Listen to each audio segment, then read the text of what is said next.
Guys, Trump released 1,500 January 6 rioters, including the leaders of the Proud Boys and Oath Keepers, who, by the way, were serving 22 years and 18 years for literal insurrection. And Poilievre this week, he gave the most what the F policy interview I've ever seen.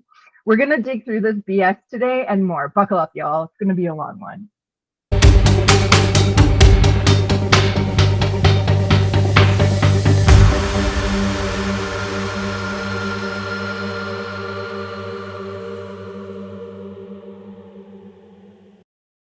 Let me tell you why that's BS. I'm your host, Nick, and with my co-host, Rio. He joins me today to discuss what in the actual F is happening in the world. Rio, how are you doing after this long week of BS? Well, I'm alive, so that's the good news. It's been a long week, and there's been a long week of news. So we're going to start diving into that, but I will start by saying that everything's just a little bit too crazy, and it's only been a week of the Trump presidency. So not great for my heart rate at all. Yeah, it hasn't been great between pardoning violent insurrectionists and removing security protections from people that are being threatened by Iran, which we'll get into later, and then just sprinkle that in with a little bit of Poilievre basically not giving a crap about non-binary people's existence. So yeah. With that, let's jump right into it. We're going to start with the Liberal campaign because that just launched on Thursday, I think. January 23rd was the deadline for registration. So these aren't necessarily the final candidates. 7 people did put in the registration forms. They all paid $50,000 in deposit money to run for Liberal Party leadership. And then the Liberal Party has said that sometime this week, they're going to release the final names. So let's go through who put their name in, who they are, kind of what we know of them. So I think the best person to start with is Mark Carney. So for those of you that don't know, he was the former governor of both the Bank of Canada and the Bank of England. He did help get through Canada through the 2008 financial crisis. This was quite interesting because I don't know if you remember this, Rio, because you're much younger than me. But he had support from Stephen Harper during this time. So that's going to be kind of an interesting play, I think, if he does end up going against Poilievre, because this is a person that was backed by a party that Poilievre was in, by Stephen Harper, who was the last Conservative Prime Minister of Canada. And we came out the other side of it.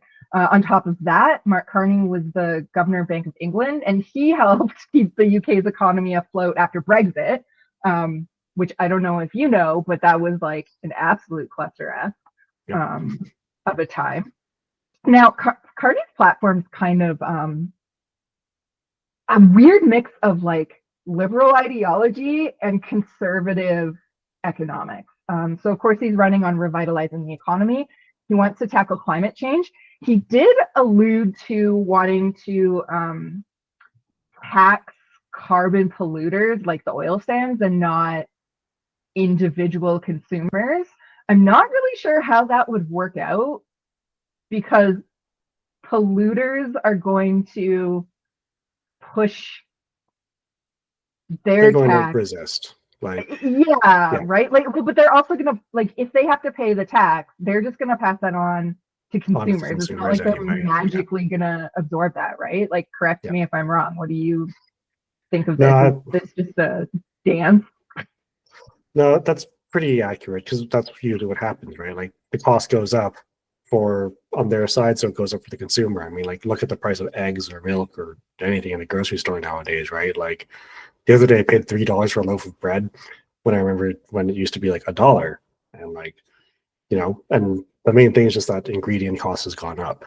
So I think it can work as like from a policy standpoint. I'd kind of like to see more of the details, but it's not going to just magically make things cheaper for the everyday Canadian too, right? So just things to think about. Or it could come out as like, tax them, rebate the individual, but we'll see. Well, and it's interesting you say you'd like to see more detail because while he's laid out some stuff, it's not exactly it's suffering from the same problem Poilievre is, which is sort of your base, very like It's a meh policy. yeah, It's very vague. So like he said he was going to restore fiscal responsibility. Okay, well, what does that mean? Like that's like saying common sense economics. Okay, but yeah, your common sense, Poilievre, is not my common sense. yeah, He also was promising targeted tax relief for the middle class, but like didn't explain what that means or who the middle class is, which we'll get to later. This will become more relevant when we talk about the Trump inauguration, mm, as well as some of the challenges Carney will face.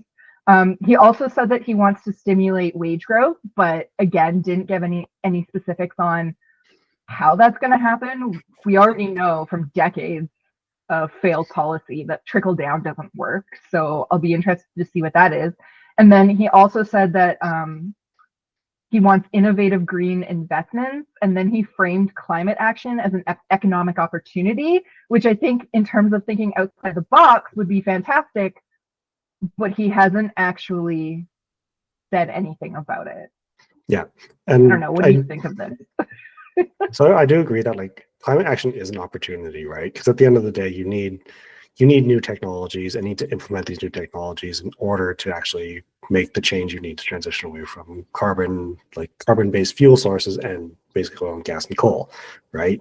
So, and I always kind of like to think of it like this too, where like if you have a skill set of, say, you know, if you're a tradesperson, you're a welder, you're a carpenter, electrician, gas fitter, anything like that, you have skills that can be applied in a whole bunch of different fields of construction. So you're not shoehorned into, oh, I can only work on the rig. You can work in other fields a lot of times, right? So it's that kind of consideration where, like, you know, diversifying your economy does strengthen your economy. And it also diversifies the skill sets of the people working in that economy. So I do agree with him, and I'd like to kind of see a little bit more about what he means by this. Like, if it's just in fact like investing in more solar and wind, cool. But I think there are other things that we can look into too, right? Like carbon capture is something that people always talk about, and like we do some of that now, but what can we do better? And this is also maybe just me being like me, but we also have the opportunity of Canada has a very solid nuclear power industry, right? Like we created the reactors that most of the world uses at this point. Why can't we do more of that? So things to think about as we kind of go forward, right? Yeah, and sorry, I was just writing down so I didn't forget. It when you were talking about that, it made me think of like, and I guess this is a good segue into the like hit the challenges he's going to face, because the first thing that comes to mind is Alberta strangling green growth. Like Danielle Smith's government literally throttled it by removing investment in green energies. And presumably, if you're doing innovative climate action that, like he's talking about, you're going to need to get the provinces on board. The prairies is one of the best places to do solar, wind, all of that kind of capture. Right now, the prairies, you brought up carbon capture. I was fortunate enough to work for one of the nonprofit organizations that's actually doing carbon capture research in Alberta, Saskatchewan, and Manitoba right now. And they're really struggling to get grants from the federal government to actually work on this stuff. And like, for example, as just an example, right now, they're trying to get more funding for a project where they are studying the carbon in the soil to examine the microbes to see how much less fertilizer farmers could actually use by utilizing those microbes that are already present in prairie soil, which is like amazing on all sides, because then you decrease the costs that farmers have in fertilizer use because they use mass amounts.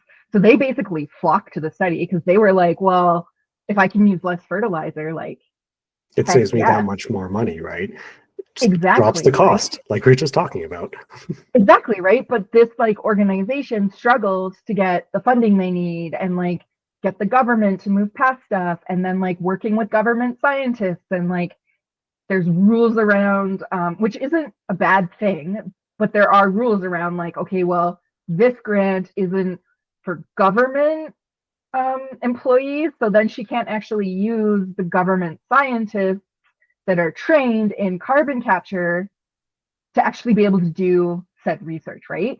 So it's like Carney's going to need to actually address some of those issues Yeah. if he wants to actually do innovation. Like this isn't a just pop up overnight thing, right? So Yeah. And I also think there's part of the conversation too of like, so we're just talking about like fertilizers, but on the topic of energy too, there's with the threat of tariffs, just very lightly touching on that, there's the issue of like, well, how can we make sure that we're securing our energy grids? How can we make sure that we're securing, you know, our local economies to be resilient from those kinds of shocks? We're like, well, now we're not providing all this, we can't afford it, da da da da. How can we make it better? And some things that I've seen are like, well, why don't we just focus on a larger energy grid? Why don't we make a more efficient energy grid? Why don't we start connecting more grids together? Because as you do that, it kind of gets easier to provide electricity across Canada, right? yeah. So, and then on top of that, that just makes things a little bit more efficient. And then again, bringing back the nuclear reactor thing, you don't need to have one in the city. You can stick it somewhere outside of the city, like, 40, 50 minutes away. It'll still provide electricity in a safe area that's still highly efficient, right? Like, so I think there's a lot of opportunity for Carney to kind of bring this kind of innovation forward, but we do have to have that like conversation, like, well, what does this actually mean? And I want to see more. Like for me, it's just I always want to see more, right? Like I live off of reading documents at this point. So well, and I think that's going to be across the board, right? Like none of the parties right now has done a good job of actually talking to the Canadian people. And we'll get into that a bit later, but like you have Poilievre who just keeps screaming about axing the tax, even though like every single Liberal candidate at this point is like, yeah, that tax is stupid and it either needs to be reformed or completely gotten rid of.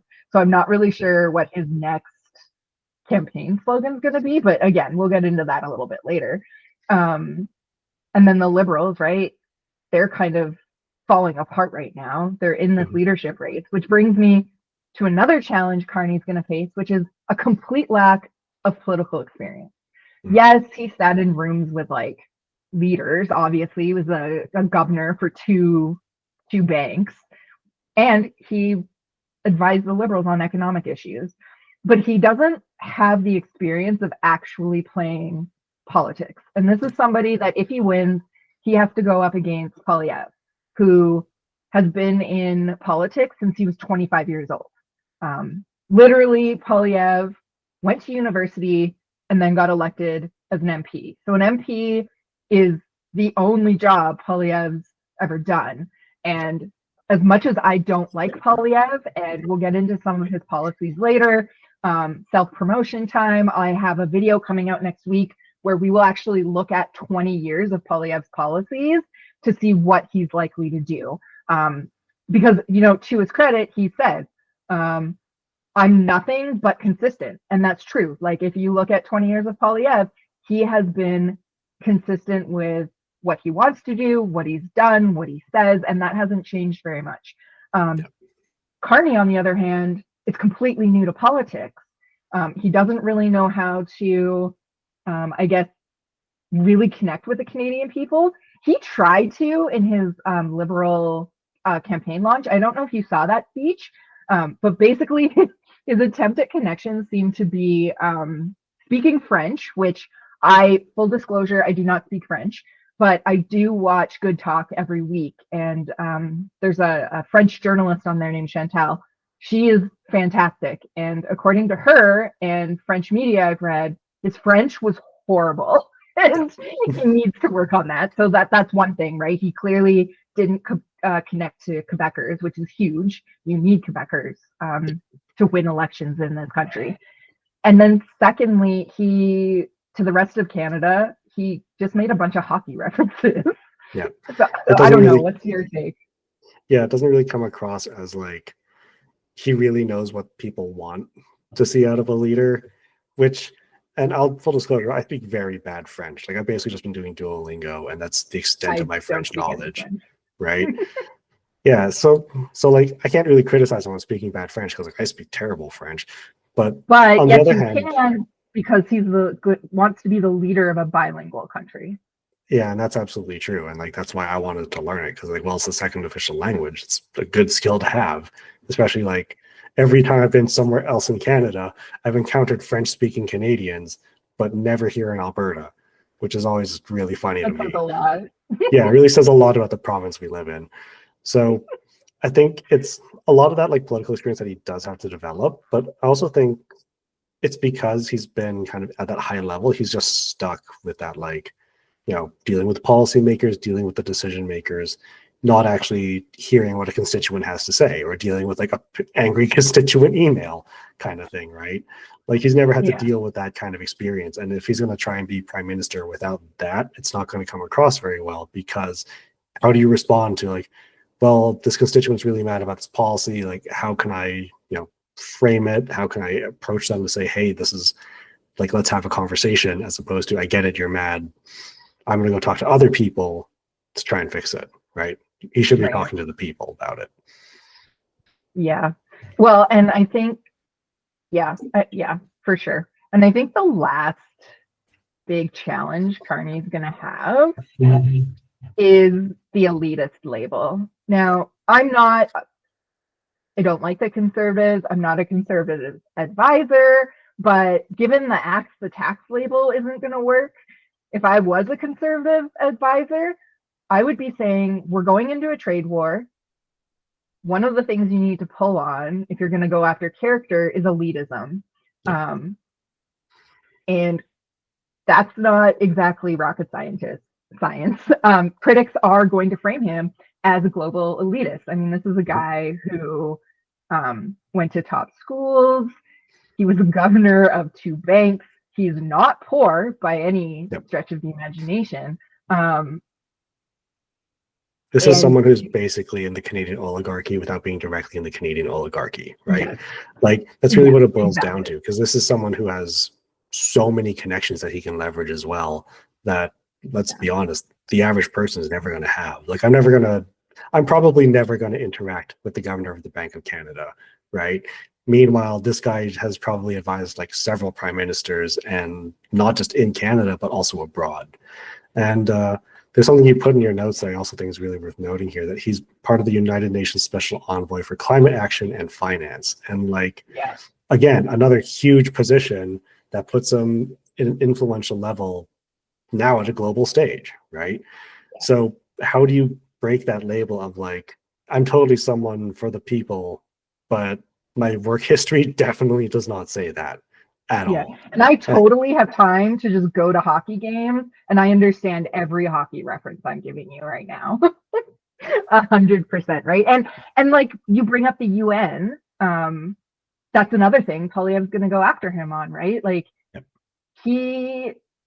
interesting, his UN policies, particularly the one around banking. He made like a policy, I can't remember because I didn't go look at it in depth for this particular pod, but he brought in basically an economic framework for banks to use to be more environmentally friendly. Every single major bank in the US dropped out of that days before Trump was inaugurated, like between November 5th and January 19th, every major bank in the US that was signed up for that dropped out of it. To my knowledge, other banks around the world aren't following, but that speaks loudly to a conservative right-wing position. It speaks loudly to Trump's position, because we know, like, one of the things he did was pull out of the Paris climate agreement, right? Like, it was literally like the 3rd executive order he signed while sitting in the Capital One Center, which we'll talk about later. And so if he doesn't think that Poilievre is going to come after him for that, if he can't get him on carbon tax, he's going to say, okay, but it'll actually be worse than the carbon tax, because this was a man that was creating frameworks on environmental policy for the UN. So I think he's going to have a really hard time with it. Speaking of elitists, I think that's a great segue to talk about billionaire Frank Bayless. Frank Bayless. Yeah. Full disclosure, I'm not sure if he's still a billionaire. He did sell off one of his businesses to a Boston company for $1.75 billion. But he still sold a business for Yeah, for $1.75 $1.75 billion. billion.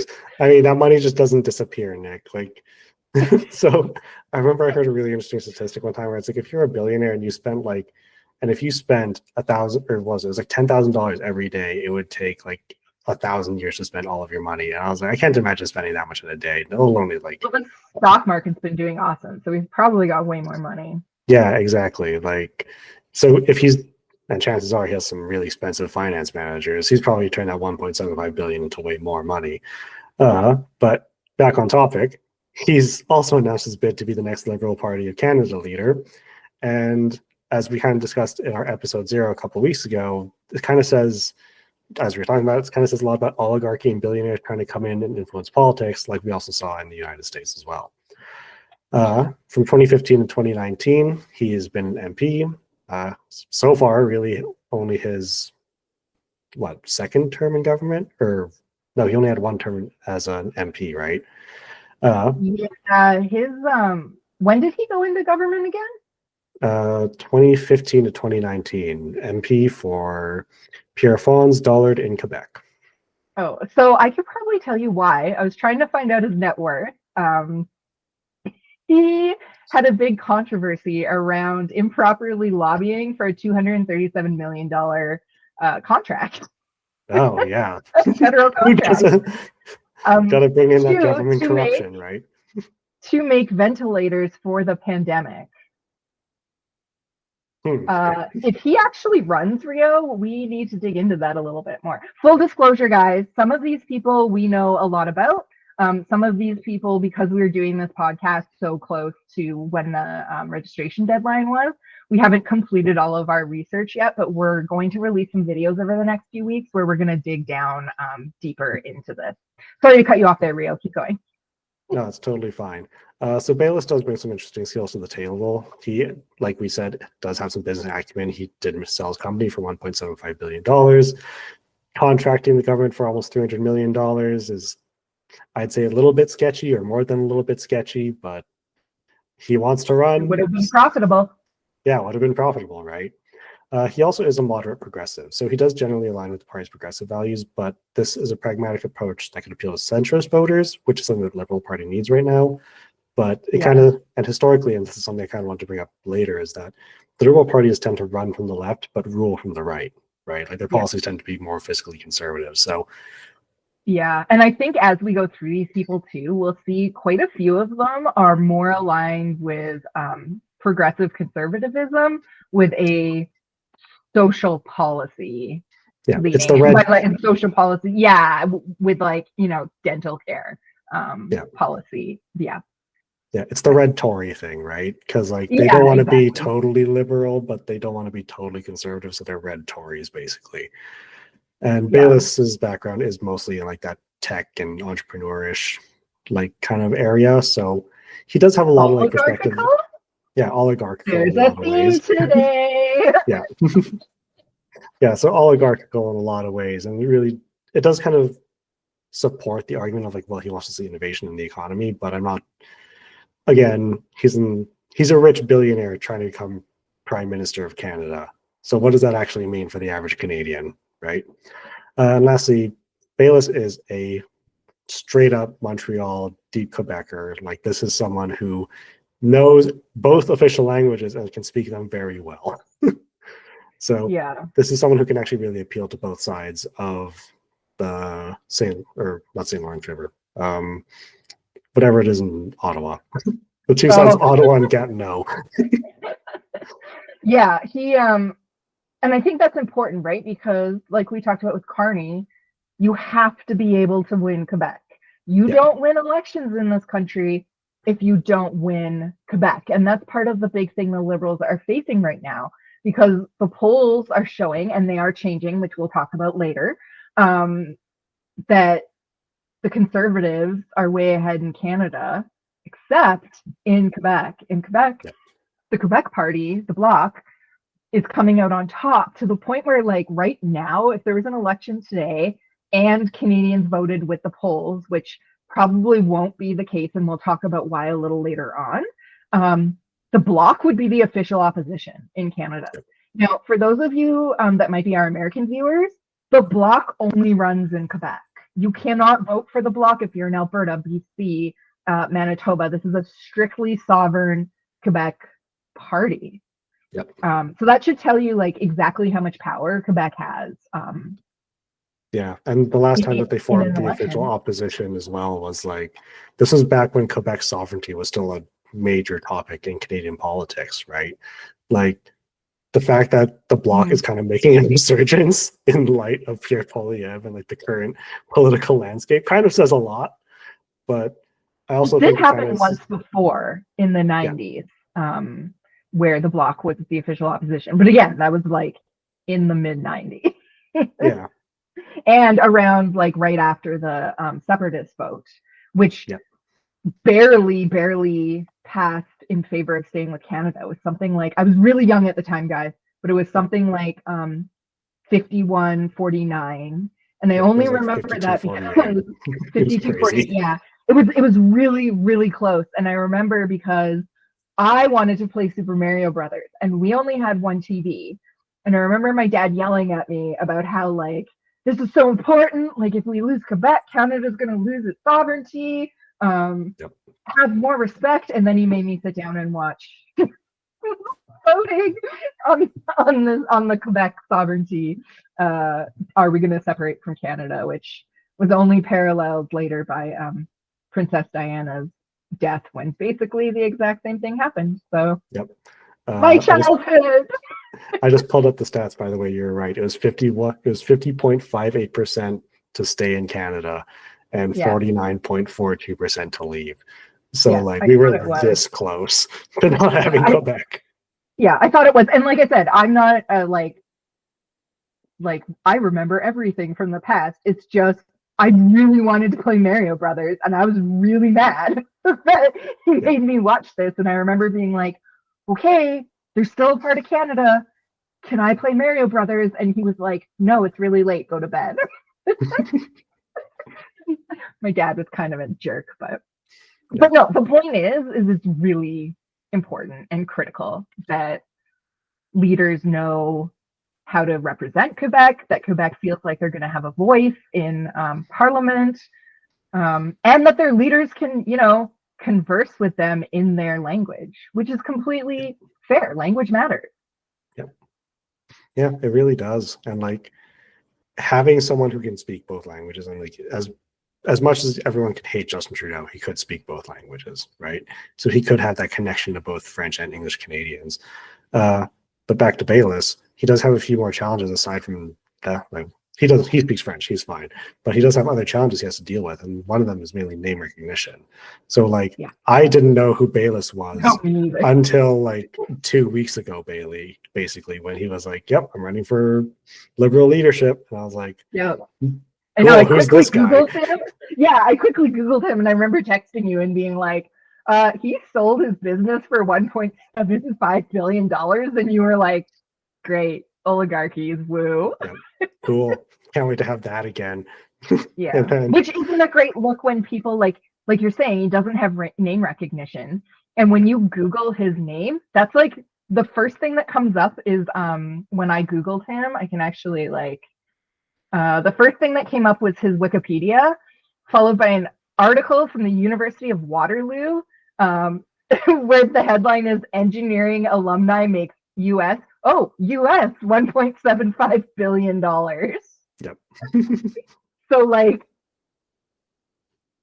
that's not great either. That's not a great first impression for a Canadian who's like, who's this guy? Yeah, exactly. And then the other part too is his lack of political experience. So like one term in government doesn't make you necessarily qualified to be prime minister. Yeah, that's true. At least he has more experience than Carney, but on the other hand, it's still one term, right? And being in government, like at any level, really is all about building connections and having people that can support you. Being able to hide your corrupt government contracts. Yeah, exactly. Right. So you need to have those connections, and you need to be able to build them. but lack of political experience. And to be fair, business and politics do tend to mirror each other in how you like approach other people, but it's still it's still a bit of a different game, right? Yeah. The other one too is the competition that's just boiling down to the Liberal Party race. It's like you have Mark Carney, who seems to have like a really solid chance of becoming Liberal leader based on his experience. You have Chrystia Freeland, who's the former deputy prime minister. Now you also have like other people that we'll talk about, but Karina Gould next. Like there's And she's like, we'll talk about her next, but she has her problems, but like, and I don't think she'll win, but if this was different, like she would be like right in there. And yeah. she still may. Like, yeah. Yeah. So like we have a whole lot of people that are running for Liberal leadership that actually all have a solid chance at winning. Like it kind of says a lot that like this is the type of people that want to take like leadership of the party after Justin Trudeau, that it's all a very diverse perspective on what the party should be too. Yeah, and like I'm kind of surprised because, and there were like, I think Dominic LeBlanc was like, I'm not touching this pony right now. But I am surprised and there is at least one unserious leadership contender, which we'll talk about later. But I'm kind of surprised at how many big names decided to step up, which does say a lot about their character as well. Like to step into a role where you face basically, as a woman at least, being the next Kim Campbell. Really. Yeah. Yeah. Yeah, it really says a lot about the people that are stepping up to this, and also the fact that like we're coming off a Trudeau government basically. Like people are mad at Trudeau, and you're stepping up because you want to try and fix the party and help continue to lead the country in a better direction. Like good on them. I mean, we can talk a bit about like who they are in more detail later, but at least they're trying, I guess, is the main point. Yeah. All right, on to Karina Gould now, Nick, if you want to take this one. Yeah. So she, like I said, she's gonna have problems. There's two people in this race that are gonna have major problems, and that's Karina Gould and Freeland. Just because of their proximity to the prime minister. So Gould was elected in 2015. She has quite the background in ministerial experience. So she was the Minister of Democratic Institutions from 2017 to 2019. She was the Minister of International Development from 2019 to 2021. She was the Minister of Families, Children, and Social Development from 2021 to 2023. And interestingly enough, too, and this was for some reason controversial, which I hope doesn't come back to bite her, but she was the first woman in Parliament to have a baby while she was an MP. So that was a whole thing for some reason. Like people were not, I don't know, man, that was weird. Yeah. People were mad about something that just happens. Like, do you have kids? It was like that like idea of wokeism as if it's like a bad thing, right? Because people were like, so you had a baby, what's the big deal? Completely basically doing to her, writing off the struggles that women have, particularly in powerful positions like, I don't know, political leadership, that Poilievre did to gender when he was like, I don't give a crap about your gender, let's talk about homelessness, which we'll talk about later. But basically the same thing happened to her, and it was pretty gross. And then from 2023 until present, she was this one's going to get her because she was the leader of the government in the House of Commons. So there's problems. There's probably more problems than good. But I guess let's talk about the good first. So the good here is she has experience. She's not going to suffer from the lack of political experience like some of the other, like Carney and Bayless. She's not, and she's actually been really, she's been making the rounds on podcasts, I noticed. She was on What the Hell Canada this week, which is, if you don't know, that's a podcast that a guy from Saskatchewan runs. And he did an interview with her. I think it was either the 23rd or the 24th. Like it was like right after the registration. So she's already picking up on what the Democratic campaign in the U.S. didn't, and that's the importance of podcasters and alternative media solutions. We'll talk a little bit about why that's become such an issue later. But I guess like my point is she's not new to this and she's paying attention. She's also younger than most of these people. And so I think she's more in tune to, okay, podcasts are becoming more important. I need to get my voice out there. I think though that in terms of like an actual liberal leadership campaign, that's less important than if she were to go into like a full-fledged campaign. Yeah, because like liberal party voters aren't like, this is like people that are like are card carrying liberals. Yes, there are times that it happens when people buy memberships to vote in party elections, be it because they want to like try to make Nenshi not get the NDP leadership bid, or if they do want Nenshi to get the leadership bid, which we saw happen in Alberta, right? It was something like 50,000 new NDP, card-carrying NDP like memberships were bought after Nenshi announced and before that deadline. And Nenshi won in like what was a landslide. So like think about that. Albertans bought NDP leadership like memberships. They bought memberships specifically to vote this guy in. Right? So it does happen. It says a lot. But I don't think we're gonna see that here for two reasons. Number one, you have till Monday to buy your liberal membership and be able to vote. So it's a very short turnaround time.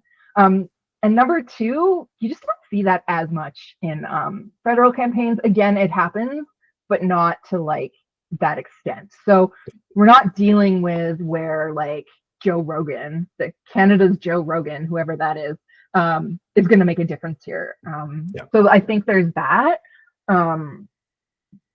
But beyond that, I don't really see too much else. I see a lot of problems, and maybe that's just my bias because I'm no different than everyone else. Like Trudeau did some poor policy-making decisions, and somebody like Karina Gould was right there with him. She has not said, like, she said now, like, I've heard you. We need to make policy changes. We need to reevaluate the carbon tax. But like, she never stood. She didn't even stand up like Freeland did. She never once said like, okay, we need to take a look at this. Like, it's probably going to happen, guys, but I hear you. We're going to take a look at this. And she was the leader of the government in the House of Commons. I guess actually that there is that one maybe benefit. She's gone head to head with Poilievre more times than anyone. So I think that actually is a strong positive to her. And being able to go head to head with Poilievre also will probably put her in a good position to go head to head with Donald Trump. And if there's one thing Donald Trump hates, it's strong women. It frazzles him. He gets really easily like baited. So that might turn out to be good for her. But she's so ingrained in Trudeau's legacy that like it doesn't. I don't see it. I think Canadians will be like, okay, it's more of the same. I guess I'm voting for Poilievre. Yeah, they're not going to vote for Jagmeet. That's not going to happen. Yeah, it's kind of like the Kamala Harris effect, right? Where like people weren't happy with Joe Biden. They saw Kamala Harris, and like some people got really excited about it. And like to her credit, she did fundraise a whole lot of money like real quick after Joe Biden announced he decided he's not going to run. But you know, at the end of the day, she still lost the election because people were like, well, it's basically just more Joe Biden, right? It's Joe Biden without Joe Biden. Yeah. Well, and I guess with Harris, the big thing there too is though, like she didn't really attempt to separate herself from Biden. Like she was asked specifically about Biden policy, and she would say things like, well, I wouldn't do that any differently, which like doesn't help at all. So at least Karina is going out there and being like, no, I hear you, and trying to separate herself, but like it's just I think her track record is hurting her because like she's held a ministerial position since 2017. Like she's Mm, been in Trudeau's cabinet since 2017. That's almost the whole time that he was prime minister of Canada. That's not like that's going to be just as bad on her as Freeland. But yeah, Freeland still has a leg up on her because she has that economic financial background, which leads to the yeah, next thing that her problem is, which is the big heavyweight name she's going up against. yeah, She doesn't have the same problem of name recognition as much as Bayless does, but she also has to figure out, okay, well, how do I get ahead of Freeland and Carney? And not even necessarily in a way where it's like I need to um, like make my policies known, but like, and we're just as guilty. People are only talking about Freeland and Carney. Like, yeah, if you look in the media, it's like, oh, here's a whole bunch of stuff on Carney, and here's all the things he did, and here's his resume, and here's all the controversy around Freeland, and how like she had pro-Palestine protesters interrupt her leadership launch and all this stuff. And then there'll be like a little bit at the end that's like, oh, here's all the other people running for yeah. leadership. So I think she has to like really figure out, okay, how am I going to get visible? Um, so yeah, I don't know. Yeah, it's kind of hard to say how she can really do that because, like, and like you were just saying, we're kind of guilty of it. People are just so focused on Carney and Freeland, right?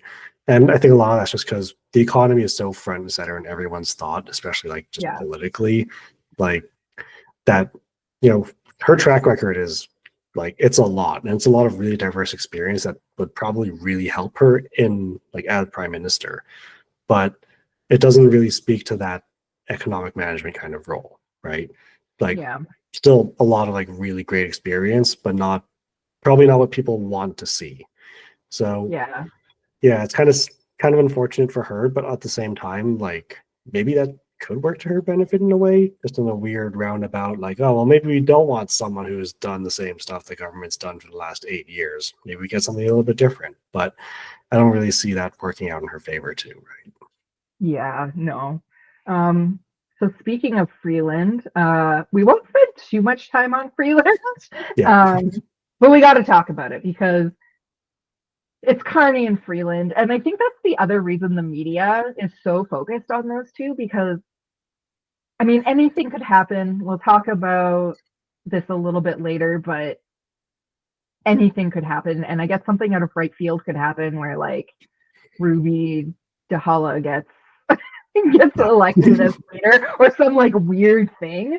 But probably not. So let's talk about Freeland Rio. Yeah, so few quick highlights for Freeland, like you just mentioned. Her Liberal Party campaign leadership race was immediately crashed by pro-Palestine protesters who accused her of being a genocide supporter. So not a great start. And she's trying to sell herself as an experienced, like battle-tested leader who can protect Canada's interests. But she's walking into this with a lot of baggage behind her, primarily that she was Justin Trudeau's deputy prime minister and minister of finance. So that's a lot. She was right next to the prime minister for most of his tenure as prime minister. And she would come out And and defend him to like media and stuff when she was exactly. getting questions. Yeah. Yeah, exactly. So like you have this person who was basically the second Justin Trudeau, he was like clearly trying to prepare for the liberal leadership. And people are already mad at her just for that, right? So it's really tricky for her because like she's one of the heavyweights, but she's also up against another heavyweight. But she also has a lot of really good experience, which is where she kind of has that edge up over some of the other liberal leadership candidates, right? Yeah. Like she was Minister of International Trade, where she negotiated NAFTA during Donald Trump's first term. Uh, and as Minister of Finance, she kind of helped steer the country through the economic turbulence of the pandemic. So she helped roll out relief programs that helped keep Canadians afloat, which I'm sure a lot of people appreciated, right? So she does have that experience there with her, but it's the Justin Trudeau taint at this point of, okay, you were like right next to the guy defending his policies up until the GST break. So Yeah, for sure. Well, and her other big problem too is like this is going to be a campaign running on economics. Yep. And if I was Mark Carney, knowing that my main competition is Freeland, I would be saying, yeah, she was our finance minister and was about to announce a $60 billion deficit, which was $20 billion more than what they said it was going to be, right before she then quit, like an hour before. Like she literally resigned 1 hour before she was supposed to give the news conference saying, yeah, our deficit's $60 billion instead of $40 billion. Yep. And that's going to hurt her. Like, Yep. there's no way. There's no way that's that. a good look, like for anyone. No. So yeah.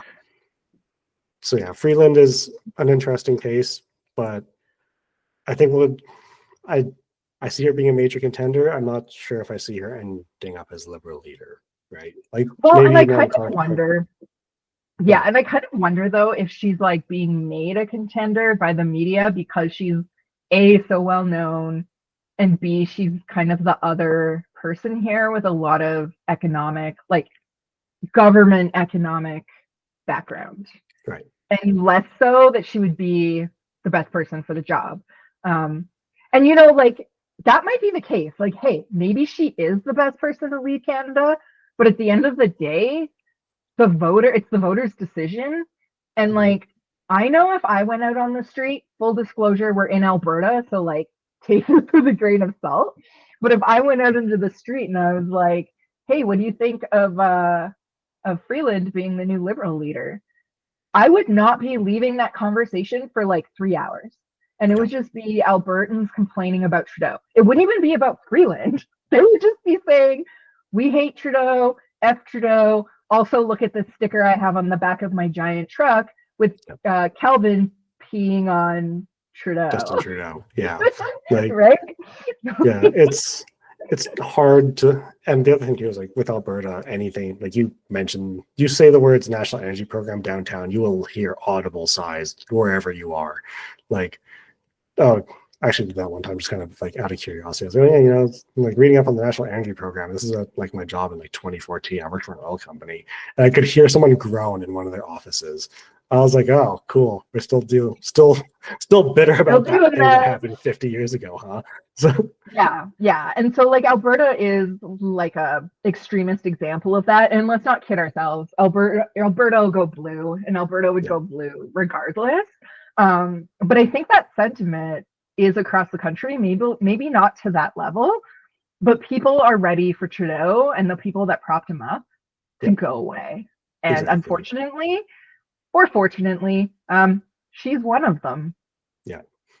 So let's go ahead. Sorry. Oh yeah, I was gonna say people are kind of ready for new government, right? Like, and this is what happened at the end of Stephen Harper's government too. People were just kind of sick of it, and then that's when led to Justin Trudeau getting in. We weren't necessarily happy about Trudeau. We were just kind of fed up with Harper, and we ended up with Trudeau. Yeah, right. So I don't know. Best of luck to her. She's gonna need it. Okay, so moving on, we've got Ruby DeHulla. Apologies if I said that wrong. I'm terrible with names.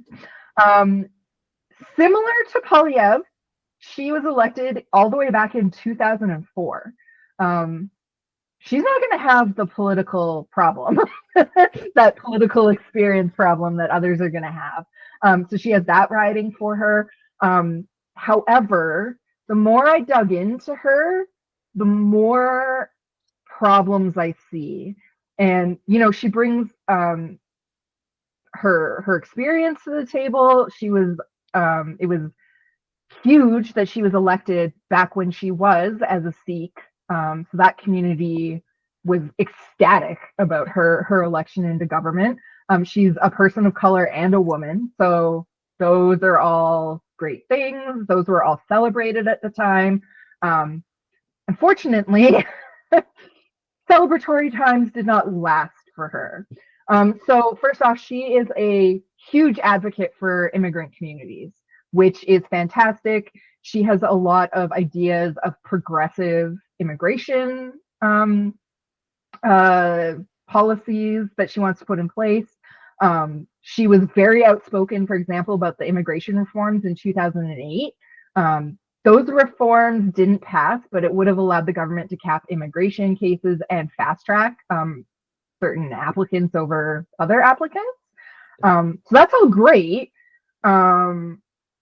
Maybe not so much with the fast tracking. I feel like that might have been not necessarily a bad thing at the time. And it's important for people to understand that back in 2008, capping immigration cases wasn't exactly the best policy on Canada at the time. We really needed to up our immigration. However, as we see now we're in a position where the Liberal government completely messed that up. We have explosive immigration, too much immigration. There's the abuse of the student visas, which are not just an abuse of people immigrating here. There's also stories coming out of different schools and how they've been manipulating these visas to their benefit, and some really sketchy stuff has gone on with recruiting these students to Canada. So in short, immigration, really, really messy. Yeah. Her thing is immigration. And I think that's going to be a problem. Yeah. I think we could if she wants to focus on that, I think a good thing to focus on would be on like skilled labor immigration, right? Like Canada has a problem with training doctors.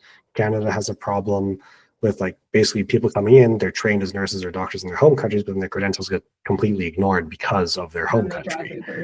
Yeah. And like, maybe this is me being a little bit pedantic, but like, I'm pretty sure the human body doesn't change that much between like the Middle East and Canada. Like I'm pretty sure biologically we're all still the same. Like Jade said that to me like 2 weeks ago. So Jade is my niece, everyone, and she's been really interested in like politics lately. And she had asked me, she's like, Auntie, it takes so long to get an appointment with our doctor. And then we get there and he's seeing all of these walk-ins. Like, I don't understand. Why don't these people just make doctor appointments? And I was like, because they don't have doctors. Yep. And she's like, what do you mean they don't have doctors? So I was explaining all of this. And like you just said, I was explaining about how we don't, like when, doctors come from other countries, they don't just get to be a doctor. And she was like, I don't understand. My heart's in the same place as somebody from like India. What's the big deal? And like, she's not wrong. I mean, yes, you do want them to be up to date on like Canadian regulations, but that doesn't mean redoing your entire degree. Maybe you send them back for like a year. Yeah. And this is really interesting. I saw something on CBC the other day that like when doctors do come from other countries, so in the case of the person they were talking about on CBC, she came from, I believe, India, and she was forced to redo like basically a year of school plus her residency. So basically 3-4 years of training for something that she's done in another country for the last 10-15 years, right? Like this is someone who already has a lot of experience, and it's not like they were just like some backwoods like random village doctor. This was someone who was operating in a hospital with like a lot of patients, like a lot of resources. They kind of know these things, and like, yes, you need to learn the regulations, but the actual treatment part probably remains very similar between the two, right? So yeah, I think there's something to kind of talk about there where like if we want to talk immigration policies, I think we need to talk about how we can bring that kind of skilled labor in to fill the gaps that we have, because like we have a lot of them, especially in healthcare, right? Yeah, so for sure. So something to kind of think about going to Dala going into the campaign here. Maybe she has an idea, but who knows? Yeah, we'll see. Okay, let's move on to Jamie Betts. Why can't I pronounce names today, Rio? You talk about this first. Sure. So the next one we're going to talk about is Jamie Battiste. He is a Mi'kmaq leader from Nova Scotia, and he has officially entered the Liberal Party leadership race. Battiste is a major underdog in the race, and something to note is that he has a law degree from Dalhousie University. He is a First Nations individual, and he actually played a pivotal role in negotiating the MOU, or Memorandum of Understanding, that established treaty education in Nova Scotia. So this is someone who, from a young age, has that kind of political drive and experience. His dedication to his community earned him the Sovereign's Medal for Volunteers in 2017, and his vision for Canada is one of Indigenous rights and reconciliation, and he's pushing for legislation that empowers Indigenous communities. So this is things like protecting watersheds and ensuring that funding for child and family services goes directly to the communities who need it. Baptiste has a very socially progressive platform, just kind of very quick reading of it all. So he also focuses on climate change, sounding the alarm on the climate crisis, especially after the extreme weather events that have been happening in Atlantic Canada. And he wants to help implement long-term strategies to mitigate environmental risks and protect communities. His program also includes social programs like dental care, farm care, and affordable housing. And that's all great, but his big problem is that he is an underdog. And a lot of that just comes from the fact that, he's meet the initial 300 signatures and $50,000 deposit, but it's $350,000 to run a whole leadership campaign. So he's coming in kind of out of nowhere, trying to take over the leadership of a party that's known across Canada, right?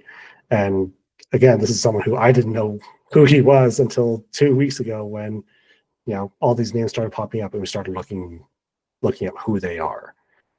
So interesting guy. And I think he has a very interesting and progressive platform, but on the other hand too, I don't think that'll necessarily work in his favor for a lot of it, right? Like we live in a current political climate where like wokeism is basically vilified. So anything that kind of reflects that tends to get shot down, right? Yeah. Yeah. I mean, let's not dance around it. Racism is a thing in Canada. Especially against First Nations people. Especially against First Nations people. Coming to Alberta and talking about Indigenous rights and reconciliation, how awful. But that's not gonna go over well here. People are gonna say, what about our oil? Yep. To which he's going to say, yeah, let's talk about climate change and oil. He's going to run into some problems, and it's unfortunate because Canada sucks when it comes to reconciliation. Another plug, I will have a video next week on reconciliation and Canada's record and what still needs to be done and why we're in the toilet. I would love to see more of Jamie and Jamie's I think he's also a proponent of dental care and farmer care. He's talked about, in my research, I saw some affordable housing programs that he was talking about. A lot of people probably don't know this, but Indigenous communities have a solid understanding of different types of housing. And if you look at student housing around the country as well, the Indigenous housing programs are actually some of the most successful. Just throwing that out there. There's a reason for that. So I think it's unfortunate because I don't see him going to full leadership right now. But I do think that it's going to get Indigenous issues out there more. And I almost wonder if he's fully aware that he's probably not going to be able to win, but the importance of getting Indigenous issues front and center cannot be understated. So I almost wonder if that's kind of the angle. I think it's sort of taking here. Yeah, I think maybe he's kind of doing it just to bring attention to the issues, right? Like, I'm sure he definitely wants to be liberal leader. For like, sure. You don't enter this kind of race if you don't want to. But at the very least, it's a good platform to him to come up and say, hey, these are issues that we're facing that we need to address. Especially and these are things that we can explore in other episodes of the podcast. But Canada up until the 90s was sterilizing Indigenous women, right? Well, yeah, go ahead. Sorry. Oh yeah, and I was going to say the residential school system really ended only relatively recently. The last one closed in 95. early 2000. Yeah, 95. Yeah. Oh. So yeah. Interesting dude, and I definitely think that I think he has a really solid point and really good ideas. I don't really see him becoming liberal leader. Again, racism, right? Yeah, well, but I think too that with him being in this race, and if he gets the visibility from the media and he fights for that, I think it'll be really hard to ignore him moving forward. Yeah. Which is kind of the other thing, right? Like moving forward, people are going to now know like who Karina Gould is, who Janie is, who Arya is, etc. Like these are people now. People are going to be like, oh yeah, that guy. Yeah. So. Yeah, exactly. Anyone who watches the news will know these names, right? And then maybe not this election, but like probably next election, we might see their names come up more and more. So Yeah. yeah, Especially if the Liberals completely fail and the new Liberal leader has to be replaced again, which is a total possibility. Yep. I guess that's a great segue into this Sandra Arya guy. I don't want to spend. This is good. Okay, so this is going to be like probably super biased, but like this guy's campaign is going nowhere fast, and I don't want to spend very much time on him. He doesn't think speaking French is important. He doesn't speak French. Therefore, he's perfectly fine alienating the entire French-speaking population of Canada, which is just stupid. You're not going to win an election. You're not going to win Quebec. Therefore, you're irrelevant. I don't care. His plan, not great either. He wants to basically move away from the monarchy, which, like, yeah, great, monarchy sucks. Unfortunately, monarchy is very popular in Canada. People like it. I don't know why, but they do. Retirement age and taxation. So when I was talking about like conservative ideas, I was kind of talking about him because he wants to increase the retirement age. Again, he also wants to introduce a citizenship-based tax system to tax Canadian citizens residing abroad. He's really going after that expat vote. Although, side note, I think I can get my therapist to vote when I tell him that. He lives in South Korea. And when I asked him about voting, he was like, yeah, they're all the same. Doesn't really impact me. And if you're snooping on me, which I know he's done, therapist, yeah, don't vote for him. Yeah. So yeah, but he's like, he would not win an expat vote. Yeah. And the other for me, like increasing the retirement age was an unpopular policy back when Stephen Harper proposed it. Like it's unpopular now. Were so mad. And like not just any people, boomers. Yeah. Like it's also the people who are retired or close to retiring don't want to delay their retirement by 2 more years, right? And like boomers already hate the Liberal Party. So like good luck, buddy. And then what was the other thing? Sorry, I just have to refer to my notes for this. Oh, he was proposing like small, more efficient government. Whatever. Conservative thing, blah, blah, blah. But like the French thing completely just like eliminates him from this competition. He's not going to win the Liberal leadership. If he did, it would basically be the Liberals being like, we want to commit political suicide. Nobody vote for us. And they would drop to the last party and the Bloc would be official opposition. NDP would be behind him and that'd be done.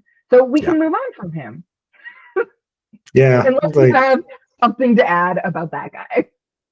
No, I don't have anything to add, but like we were saying earlier, everywhere else I've gone in Canada, I've encountered French-speaking Canadians. So I feel like saying like, speaking French isn't important. I mean, it clearly is. Like, well, and it's important, right? Like he's basically saying to an entire population, like Poilievre did, which we'll talk about that. I can't bring that up enough. Your existence doesn't matter to me. I don't think you're important. And it's not important for you to have a leader that can speak to you in your language, which happens to be one of the official languages of Canada. So therefore, I don't take you seriously. Go away. Yeah. Yeah. So I think it's a good segue then into, well, what happens when Parliament comes back then, Nick?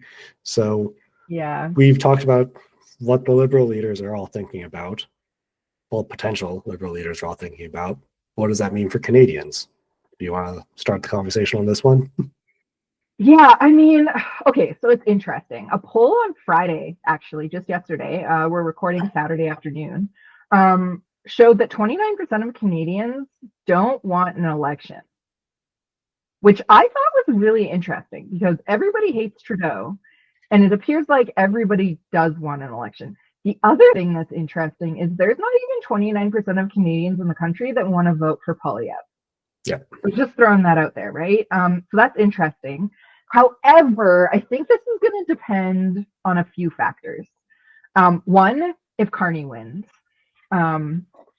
If Carney wins, he won't have a seat in the House, Yep. which is a problem, especially going into this trade. So I think regardless of what the polls say, he's going to want an election.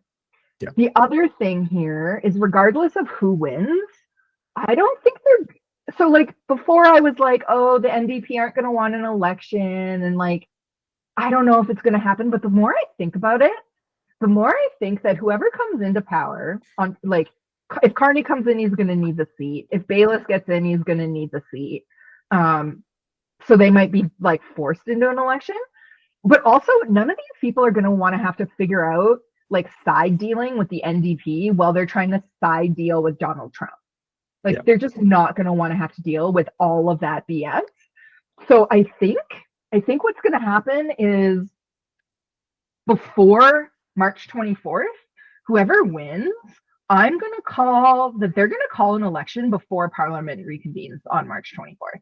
I think on the 19th or 20th, we're going to see the new Liberal leader call an election. They're not even going to waste time on a throne speech because why would you? Why would you waste time on a throne speech instead of getting your policies together on how you're going to deal with Trump? So what do you think of that part? Yeah, I think it's pretty, for me, I think it's an accurate assessment because a lot of it is that we're dealing with a hostile president who's threatening to put tariffs on the country next week, right? Yeah. Like, that's a huge deal. And 25% tariffs, which you calculated how much that is on, was it a ton of aluminum or lumber? Oh yeah, right? On a ton of aluminum, it's an extra almost $1,000 US per ton. So that brings the price $875. Yeah, which brings it to almost $4,400 per ton US. Like that, the import cost becomes, right? Like it's enormous, and it's not just lumber or aluminum. Sorry, it's not just aluminum. It's lumber, it's oil products, it's steel, it's aluminum. Like I actually pulled up all the stats of things that the United States imports from Canada, and the top three are fossil fuels, vehicles other than railways and tramways, machinery, nuclear reactors, and boilers, and commodities not specified according to kind, so just kind of like general goods. But a lot of stuff, like the United States imports a lot of stuff, and most of Canadians' exports go to the United States, and we're gonna have 25% tariff on that, right? Well, and you brought up vehicle manufacturing. So I learned from the About That CBC show, auto parts and like everything that goes into automaking, those cross the border up to 7 times. And every time they cross, they'll be tariffed at 25%. That's going to be insane. Like, you think your cars are expensive now? Remember post-COVID when like you couldn't buy a car? I think you bought a car right after COVID, didn't you? Yeah, it was 2022. And it was a lot of money, way more than it used to be. Think about a 25% tariff now, 7 times on top of that. Yeah, and like, especially when you think about the fact that like Ontario's manufacturing is basically all auto manufacturing. Like the cost of your, what was it, $80,000 truck is basically going to go from $80,000 to well over $100,000, maybe at least $120,000. Like nothing's getting more affordable when you're getting tariffed 7 times on a car, right? And not even just that. Think about food exports too, right? Like Canada exports beef and cheese and wheat and all sorts of things to the United States. So I think kind of going into like when Parliament comes back, they're going to need someone to respond right away. And you're right. Why waste time on a throne speech when you have an issue that you need to deal with a month and a half ago, right? Yeah. And you need a seat in the House to do it. Exactly. Yeah. So we have a lot to think about as we kind of go into the next few months. And Canadians really need to be aware of the fact that, even if Donald Trump doesn't do a 25% tariff, because I've seen a few articles say that he's floating between 10 and 25, but like any tariff is still bad for Canadian business, It could right? be anywhere between nothing and 100. At one point, he was talking about 60% tariffs on China, and people in the video game community were freaking out because they calculated how much the Switch 2 might cost in that case. Because not only were they going to put tariffs on China, they were going to put tariffs on video game consoles. They were all freaking out trying to figure out, oh my God, does the Switch 2 ship to us directly from China? How screwed are we? And so, like, and on that, like, that means that this election is going to be a big deal election, and it's going to be run on trade. So the interesting fact, 1988 was the last time Canada saw a trade election. It was a little bit, well, no, it wasn't that much different. Mulroney was in power. Rio wasn't born yet. I was like 3. And this was a big deal. Mulroney negotiated a free trade agreement with the United States of America. The NDP and Liberals hated it. They said that it was the Americanization of Canada. They argued that if this deal went through, we would become the 51st state. Sound familiar, people? Where have I heard that recently? I know, right? But he negotiated this agreement. The U.S. passed it. That was under Reagan at the time. And it went to our Senate. And the Senate said, which was a liberal Senate, oddly enough, the Senate actually did their job back in the 80s. So the Senate said, no. Like, this needs to be an election issue with such a big deal piece of legislation. So Mulroney said, fine. He called an election on October 1st. Now, here's the thing that's super interesting about this. So the Liberals were actually ahead going into that election. The Liberals also, fun fact, this was the first election in Canadian history that had negative campaign ads, and the Liberals were the first to do it. Mulroney was so far behind during this election that he was like, okay, we need to start doing attack ads. And here's the kicker. He won.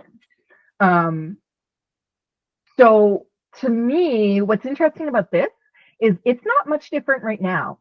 We're going into an election where this is Poilievre's election to lose at this point. But the thing is, historically, on elections that are kind of one-trick ponies like this, anything can happen. Polls don't mean crap at this point. Canadians will make up their mind during this campaign. And so to finish this out, the bill became law on January 1st, 1989, and we had free trade with the U.S. So I think if whoever wins the Liberal leadership and Poilievre should probably go back and, I don't know, review this election, because Poilievre axe the tax slogan is not going to cut it. By the time we get to this election, Canadians, Albertans are going to care about this, but he's won Alberta. That doesn't matter. He's going to have to win Ontario and Quebec. What's Ontario?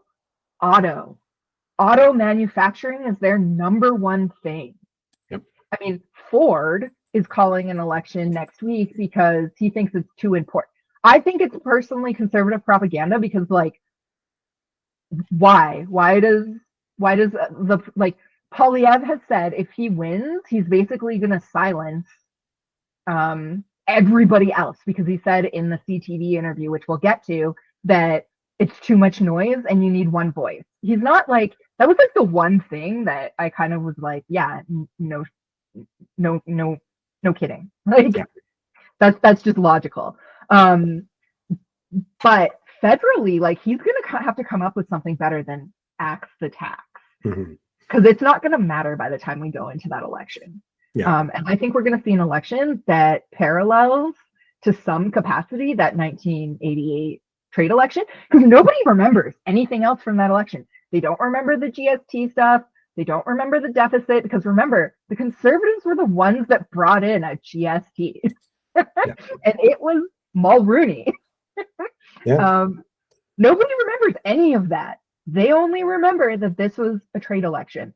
during that election, nobody cared about anything except for that trade deal. Yeah. And you mentioned like yeah. Ontario's auto manufacturing. I think like that's really noteworthy too. Is that one of Quebec's main industries is aerospace manufacturing, right?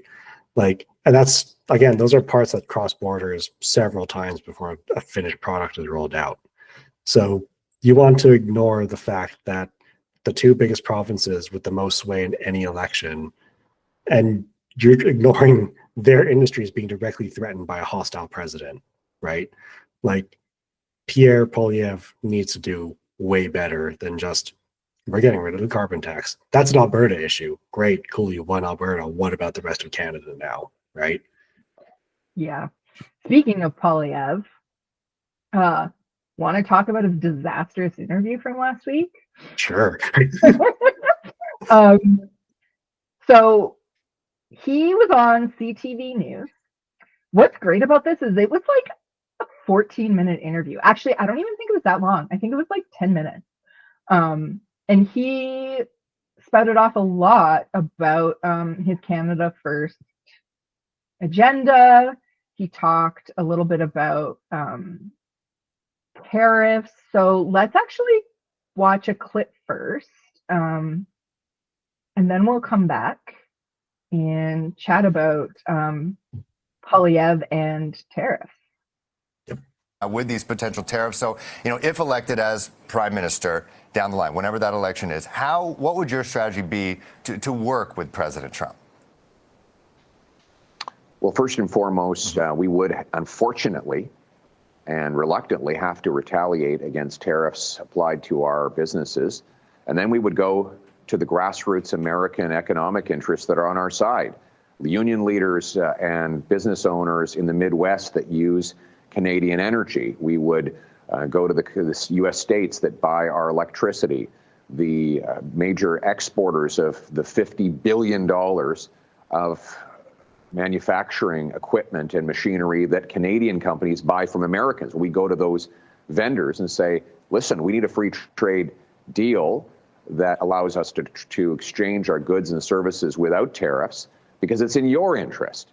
And that kind of pressure from the ground up will, I think, help convince President Trump to make a deal that will be both good for Canada and the United States. He is, after all, a deal maker. Yeah, no doubt. Okay, Rio, did you want to talk about Poilievre's understanding of tariffs?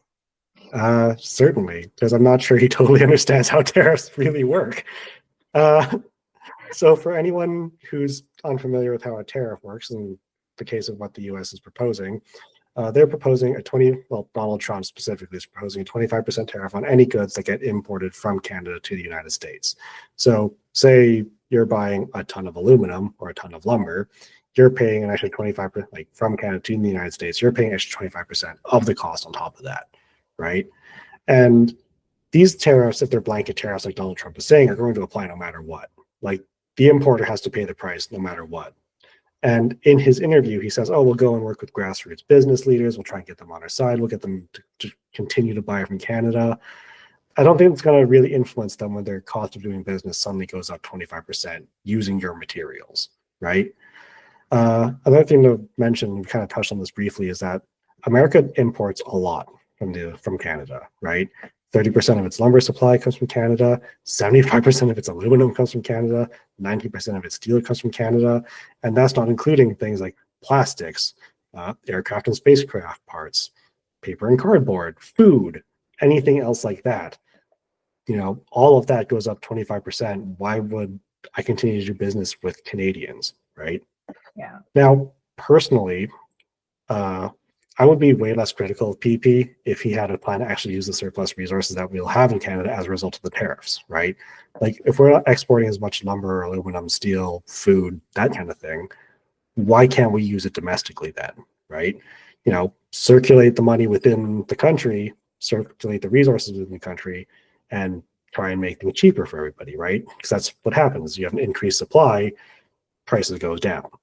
So and maybe he could use, say, things like lumber to, I don't know, get more resources to build more houses in Canada to focus on the housing crisis, but that's just me. What do I know? Exactly. Yeah, and like on the topic of housing, like California has just been devastated by wildfires. They're going to need a lot of resources to rebuild all those homes and businesses and everything, basically, well, everything that's been destroyed within Los Angeles, right? So you want to try and get all those resources to California, and lumber is a main industry in like BC and Quebec. So it's not super expensive from BC. It's really expensive from Quebec, right? So Yeah. you've like I don't really think he understands what this really means for Canadians, right? Because if we're losing 25% of well, really probably more than 25% of our exports, what are we going to do with all of that? So yeah, I think I he think needs he to get has his the head same out of this.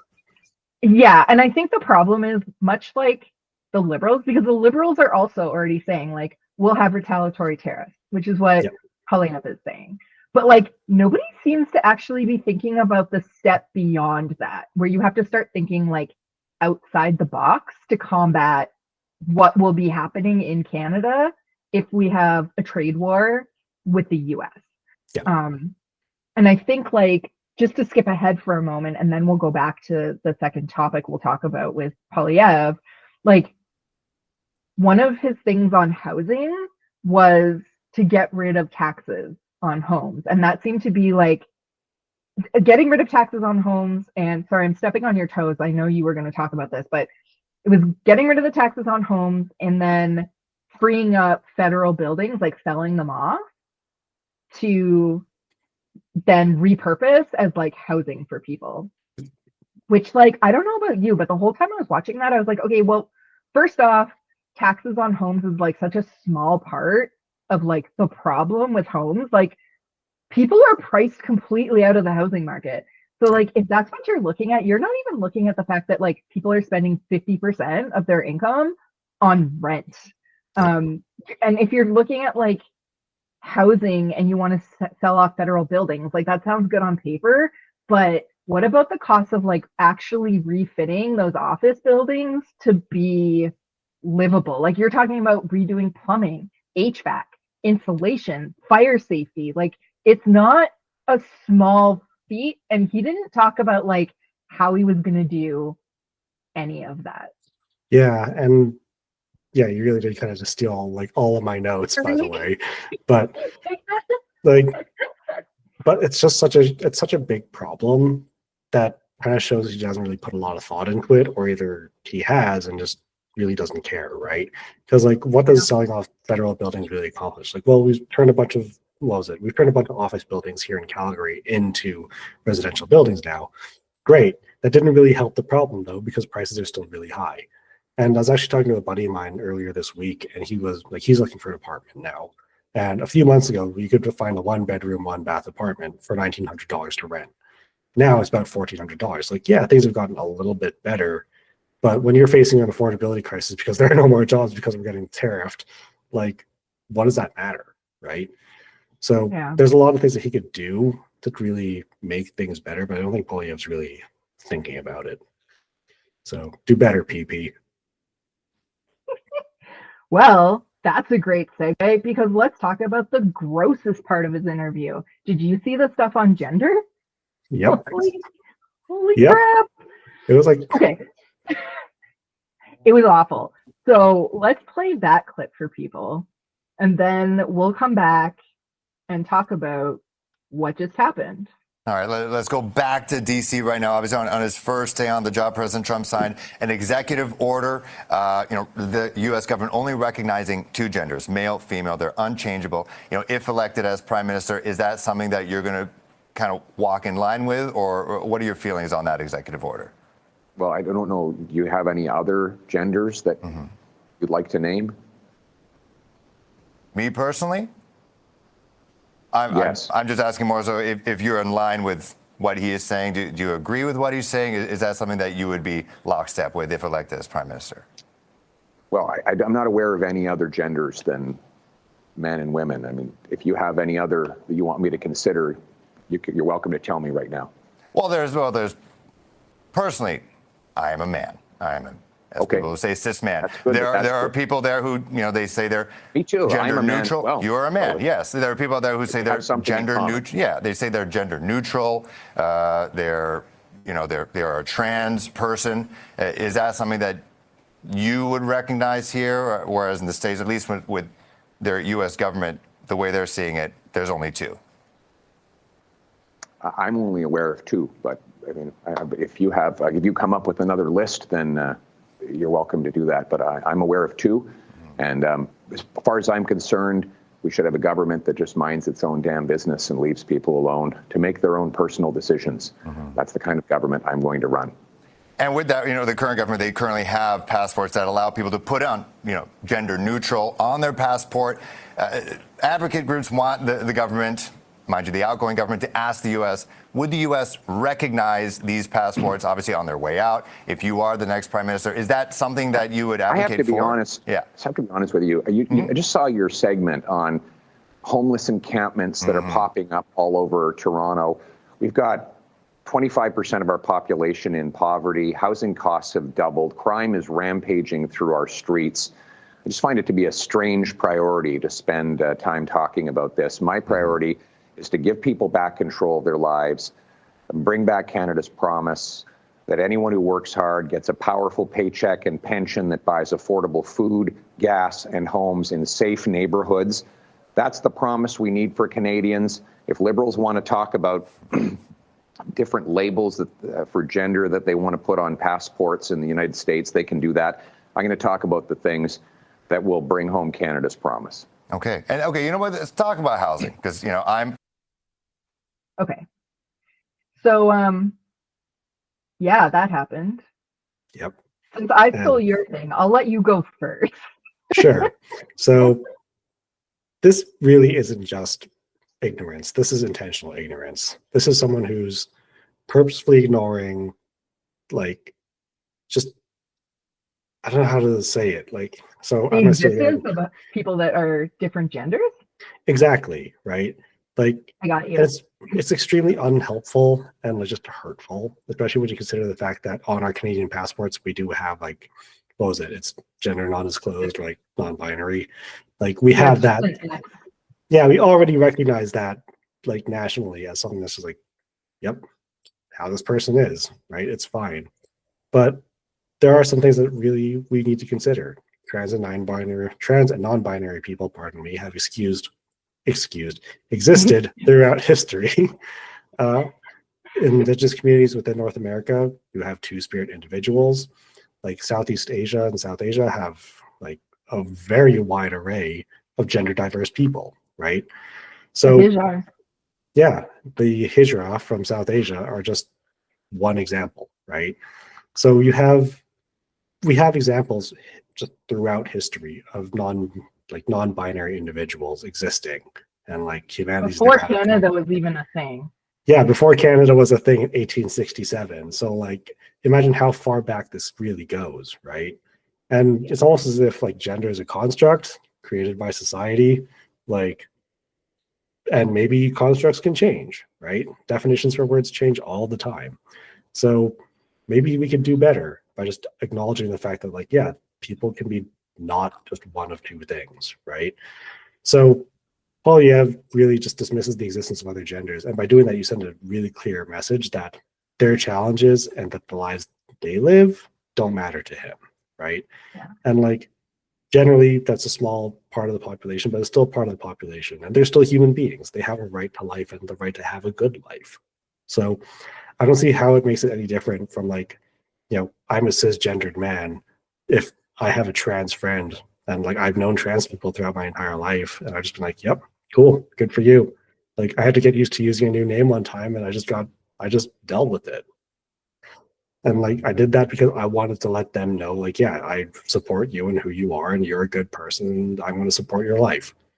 So yeah, I think Poilievre really is just, it's hurtful ignorance to damage people that really, they're still people, right? But even beyond that, as a prime minister of Canada, you're there to stand up for all Canadians, not just Canadians that fit into your worldview. And this was complete pandering to I don't want to like be too judgmental of like Alberta, but it was just pandering to people in Alberta like Danielle Smith, who passed anti-trans legislation here. Like, we're not talking about a situation where everything's hunky-dory in Canada. We don't need to have any conversations, and it doesn't matter, and there's more important things to deal with. There are anti-trans laws being passed in this country, and Pierre in that clip literally was like, that's not important. I want to talk about housing and homelessness, which both critical issues. But Poilievre, if you're going to, I don't know, use those as a distraction, maybe have actual policies that don't suck when you're doing it. Like, I don't know. This really pissed me off. It's just a really hurtful policy of just targeting a small group. And again, like you said, panders to primarily Albertans, right? Like, and it just, I don't know. The pockets of bigots across Canada. Yeah, exactly. So like, we as a country can always do better, right? And we talked about this earlier with Indigenous issues, where like Canada's been awful to Indigenous people. Why are we continuing the trend of being awful just to a different group of people now, right? And like, as a visible minority myself, like, you know, I'm just one step away from something awful happening to me. So why make things harder for people when we can just try and lift each other up? But that's a conversation for another day. Yeah. I think we got to move on to the U.S. We were going to talk about CTV getting caught altering footage. We don't have time for that. However, it's a really, really important issue. I'm going to release a video next week. There's also a blog coming out about it. So you should all absolutely go check that out on our website, www.bsexplained.com. It's important. I don't like Poilievre, but what CTV did was abhorrent. They tried to make him look bad, which, by the way, CTV, you don't need to do that. He does it perfectly well on his own. So I'll leave some information in the description below for you guys to check out. Okay, so that leads back into the US, I guess. The Trump inauguration. Yep, the worst speech I've ever heard. Yeah, that was interesting. So, I don't know. For me, what stood out was a few things. The normalization that fascism that happened, not just from like the inauguration itself, which we'll get into, but like pre-inauguration. So like the media, how the media was like commenting on the inauguration. I was kind of like flipping around after to sort of see how it was covered. And they were either just like basically having commentary like it's any other, oh, look at Bernie Sanders and his mittens, how cute, to this blew my mind. I don't know if you saw this. NBC was like trying to decide who had the loudest boos coming in. Like, that was their reporting on what? I was I didn't catch that, but like, wow. Yeah, the Bulwark brought it up, and I was like, this can't be true. This can't be as bad as they're saying, although it usually is because they're a bunch of Republicans that hate Trump. So they're already like Republicans, so it's usually like they're usually pretty bang on. And so I went and found the footage, and yeah, NBC literally talking about, oh, here comes Mike Pence. Are his boos as loud as Obama's? Like, what the? That's not, that's not news. That's sensationalism. And like the Republicans, are you 12? Yeah. Booing people coming into the inauguration? Like, it was disgusting. And then even before that, Biden, so on Wednesday, before the inauguration, Biden gave his like final farewell speech. I don't know if you watched that or if you saw any clips, but he basically spent the whole time like warning about the oligarchy and like how awful Trump's going to be and how this is going to change America. And then Trump showed up to the White House, as is tradition. and Biden said, "Welcome home," and then gave him tea. Yeah. Which, like, I get. It's It's the tradition, American but custom, it's the tradition, it's norms, but like nothing about this is normal. And yeah. again, with the self-promotion, we will have a video this week called No More Normal that dives deeper into this, but this inauguration hasn't even started at this point. And we are already seeing like just how insane the new normal, quote unquote, is, right? Because like just, and we'll get in more into this, and I'm going to steal some of your notes, but like we just saw so blatantly how this government is going to be. And like between the various things he talked about in his speech to the people that were there, there's just a lot of stuff to unpack. Well, like, and like the oligarchy on the stage, and I'll clip in, guys, some footage of the oligarchy so you can see now. But like Jeff Bezos, Sam Altman, who's the OpenAI CEO, the CEO of TikTok, whose name I can't pronounce. Which, fun fact, did you notice Tulsi was sitting next to him? I don't think that was some like strategic get some information thing. I think they're just dumb. Yeah.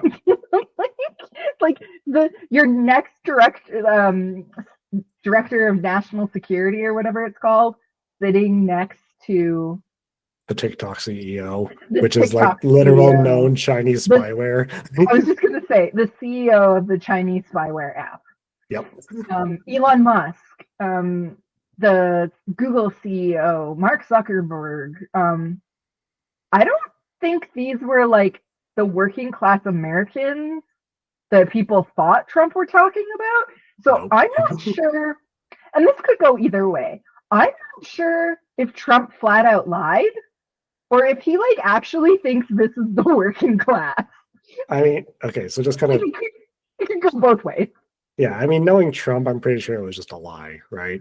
Like you and I talked about this earlier in the week after his inauguration. Of like there were like so many lies, we just kind of lost track after a while because it just kept coming, right? So like I wouldn't be surprised if like during his campaign it was just again a continuous stream of lies and bullshit to try and get people to vote for him, specifically so that he can get this to happen now.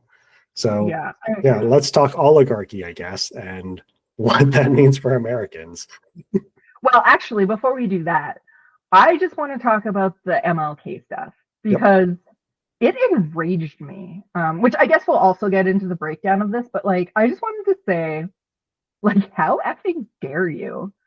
You stand on that stage beside all of these, I guess we are talking about oligarchies, you're next to all these oligarchs and say, I'm going to realize MLK's dream. Yep. Are you effing kidding me? Like, basically, that whole speech was, F it. Here's our oligarchy. Also, I'm going to be a mob boss. Yep. Like, it's like, and like, I'm pretty sure I can say this without stirring up too many like people, but like, the Russian government is basically a giant Russian mafia run by Vladimir Putin, and Donald Trump seems to be trying to rebuild that exact same thing with his billionaire buddies. And if Donald Trump thought he could get away with poisoning political opponents, he absolutely would. But as we'll see later, instead he's just going to rely on other countries to do it for him. Exactly. Yeah. And like these people are just front and center on display, and it's like he's saying, well, these are the people running the country now. And even though we all know that Donald Trump rambles and is kind of incoherent, but I think he's intentionally letting these people into the conversations and intentionally letting these people into like leadership, specifically to be like, well, we're in charge now. Great. Musk has like a West Wing office. Yep. Which, by the way, those poor people that have to work in the West Wing. I mean, you made your bed, you're like aligned with Trump, but like, I don't know. Part of me is like, good luck, guys. Yeah, good luck with Elon Musk, Mr. I'm going to announce a feature for the Cybertruck on Twitter, and it'll be the first time the engineers are hearing about it. Well, could you imagine having like Musk and Trump? Like, Steve. Yeah. So like I think that blatant fascism was on display. Yeah. Um And I also he feel like we should mention uh, Musk's later Nazi salute. And I also want to just quickly slip this in. One of Mark Zuckerberg's lawyers recently dropped him because of his, and I quote, descent into toxic masculinity and neo-Nazi madness. okay, Like, so there's two things here. The first thing that I'll preface this by saying is like Musk is a Nazi. We already know this because yep, he's supporting the literal German Nazi party. Number two, we know it was a Nazi salute because German papers had to blur it out because they're legally not allowed to publish Nazi salutes. So Germany clearly thought it was a Nazi salute. yep, But this is just distraction. Like, yeah, he's a racist. He did it. We all know they suck. We all know they're Nazis. We can't get distracted with that. We have to stay focused. As for Zuckerberg, I saw the whole like dissent thing, but like, what dissent? This guy literally, his first website was a hot girls website. yep. This guy So is like, a good person. no, So, like he literally sat around with a bunch of his super nerd friends taking pictures of women that didn't know they were doing it and like rating them and putting them on a website. yep, Like, I'm sorry, people. Zuckerberg was lying to you. He was not in any way a liberal.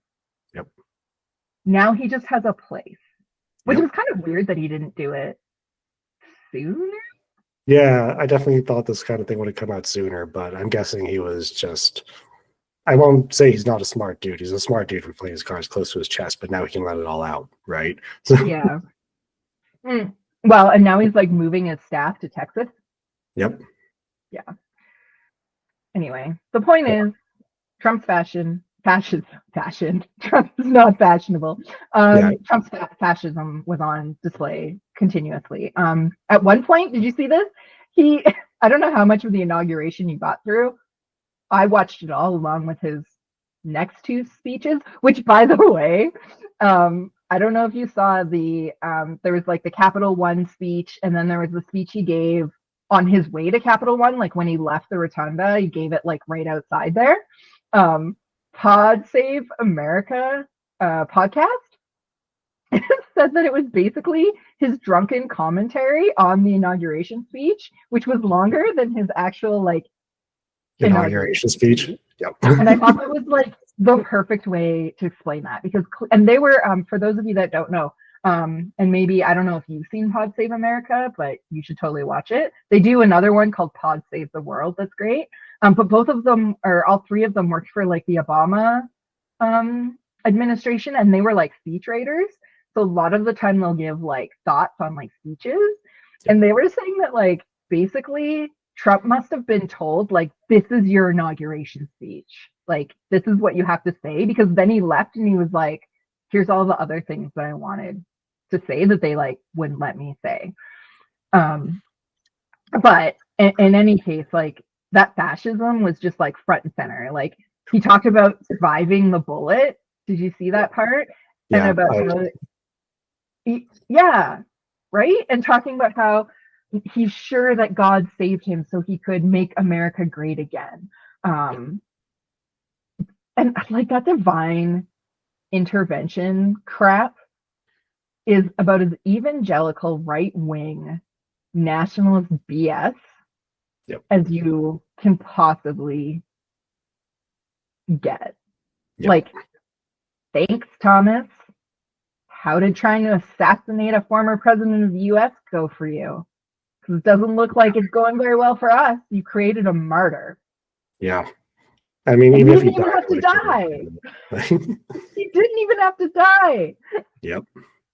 Which is, it's just crazy, right? Like, and this one person has just become the figure for basically like the rise of the new like fascist norm we're facing. The other thing that we saw in his inauguration speech was he said that he wants to be known as a unifier and peacemaker.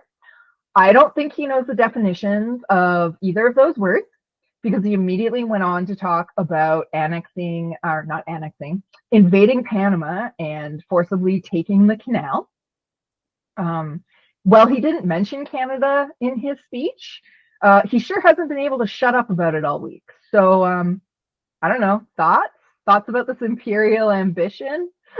I have a lot actually, and I'm kind of going to pick through some of your notes again here, Nick, because I kind of want to mention this because he also spends a lot of time talking about manifest destiny during his inauguration speech, and then in the same breath, the unifier and peacemaker stuff, and then he starts talking about President McKinley. Now, there's a lot to unpack just in those few statements there, and the first thing I want to mention is that, like, first of all, having imperial ambitions and claiming to be a unifier and peacemaker should be a huge red flag to anybody who is paying attention, right? Like, we've had about 80 years without a major global conflict, and then we now have a president in the same sentence being like, we're going to exercise our manifest destiny, and then 2 sentences later be like, yep, Greenland and Canada, right? And also, this is just something I want to mention. So, like, as a Filipino, I think it's worth noting that President McKinley was the American president who facilitated the transfer of the Philippines from Spain to America and the American occupation of the islands as part of an American imperial agenda. So, like, well, and yeah, and not to cut you off, but like, President McKinley was the president that was there at the dawn of American imperialism. Like, yep. Trump talked a lot about how, like, he was brilliant and he brought in so much money with tariffs and blah. That's not what this is about. This is about Trump wanting to expand America, and McKinley did it. And so he wants to be a modern day McKinley, who of course started out with the American-Spanish War, which led to what you're talking about. Yeah. And like in the Philippines. Yeah, it's all just very clear that, like, this is the new American imperialism, right? And then I'll also just mention this to give everyone a preview as to why the Arctic is so important and why he's focusing so much on Greenland and Canada. It's dollars. Exactly. It's resource wealth, it's trade route control, it's just so much stuff that involves the Arctic that people are like, oh yeah, that's the major playing field right now, right? Yeah, so much so that we're going to have a full episode in a couple of weeks on the Arctic. It'll come out in February, and that's the thing, right? He wants the Arctic for the money. He wants the Panama Canal for the money. Like, yep. He spent a lot of time talking about the canal and how, like, this was one of the lies he was saying, was that Americans are treated differently and they get charged more. They don't. The pricing doesn't work that way. Everybody's the same. But what's interesting is, like, it can cost, I was doing some research, it can cost, like, boats that are going through there, like $500,000 to get through the canal. And it can cost even more than that, because they also have this thing where, because it takes so long now to get through the canal, you can, like, jump the line by paying a premium. So there's, like, documented history of places, companies paying $1.2 million. And that's just the line hop. That's not like, that's not the cost of going through the canal. Yeah. Right. So, like, this is about Trump wanting to expand America and Trump wanting to make the dollars, and probably about, like, fraudulent government contracts, which we can get into maybe later when we're talking about the Arctic. But, like, my question from this is, like, when are people going to take this seriously? Because for the last 2 weeks, since he basically started talking about Greenland and Canada right after he got elected, basically, people are like, oh, it's just Trump being stupid, don't worry about it, it's just a distraction. But, like, inaugural addresses are meant to set the tone. And it was clear from the signing of the executive orders, which we'll also get into, that, like, he didn't know all of them, and some of them were, like, directly out of the Project 2025 playbook, like, right out of the pages. We're talking, like, down to the letter in how they were worded. If you go onto the White House website and start, like, actually reading through these executive orders. So I think the time of, like, Trump's just being a distraction is over. Like, I think he is focused on American expansion. Like, am I crazy here? No. So the thing is, like, if this was 2016, I could still kind of see the argument of, yeah, it's just Trump being Trump. But, like, this is a Donald Trump who's had, 4 years in the Oval Office, 4 years out of the Oval Office, basically being like ridiculed, targeted, and like, literally having, lawsuits brought against him, criminal charges, any number of things really. Like, this is someone who's had all of this happen to him. And in his, like, I saw an interview later, like in one of his interview letters, I think it was the Hannity interview, where he was like, I was put through hell for all of this, and I paid millions of dollars, and da da da da. And Yeah, it was. Yeah, we'll touch on this later about how it was right after he threatened Biden and was like, and I'll put clips in, guys. I'll find these, but it was right after the Biden one where he said, "Oh, isn't it funny? Biden didn't pardon himself." Amazing. That's a much bigger story, but people don't like talking about it. He pardoned everybody, but he didn't pardon himself. And remember this, those people that he pardoned are now mandated, because they got a pardon, to testify, and they can't take the fifth. Should Congress investigate that? I think we'll let Congress decide.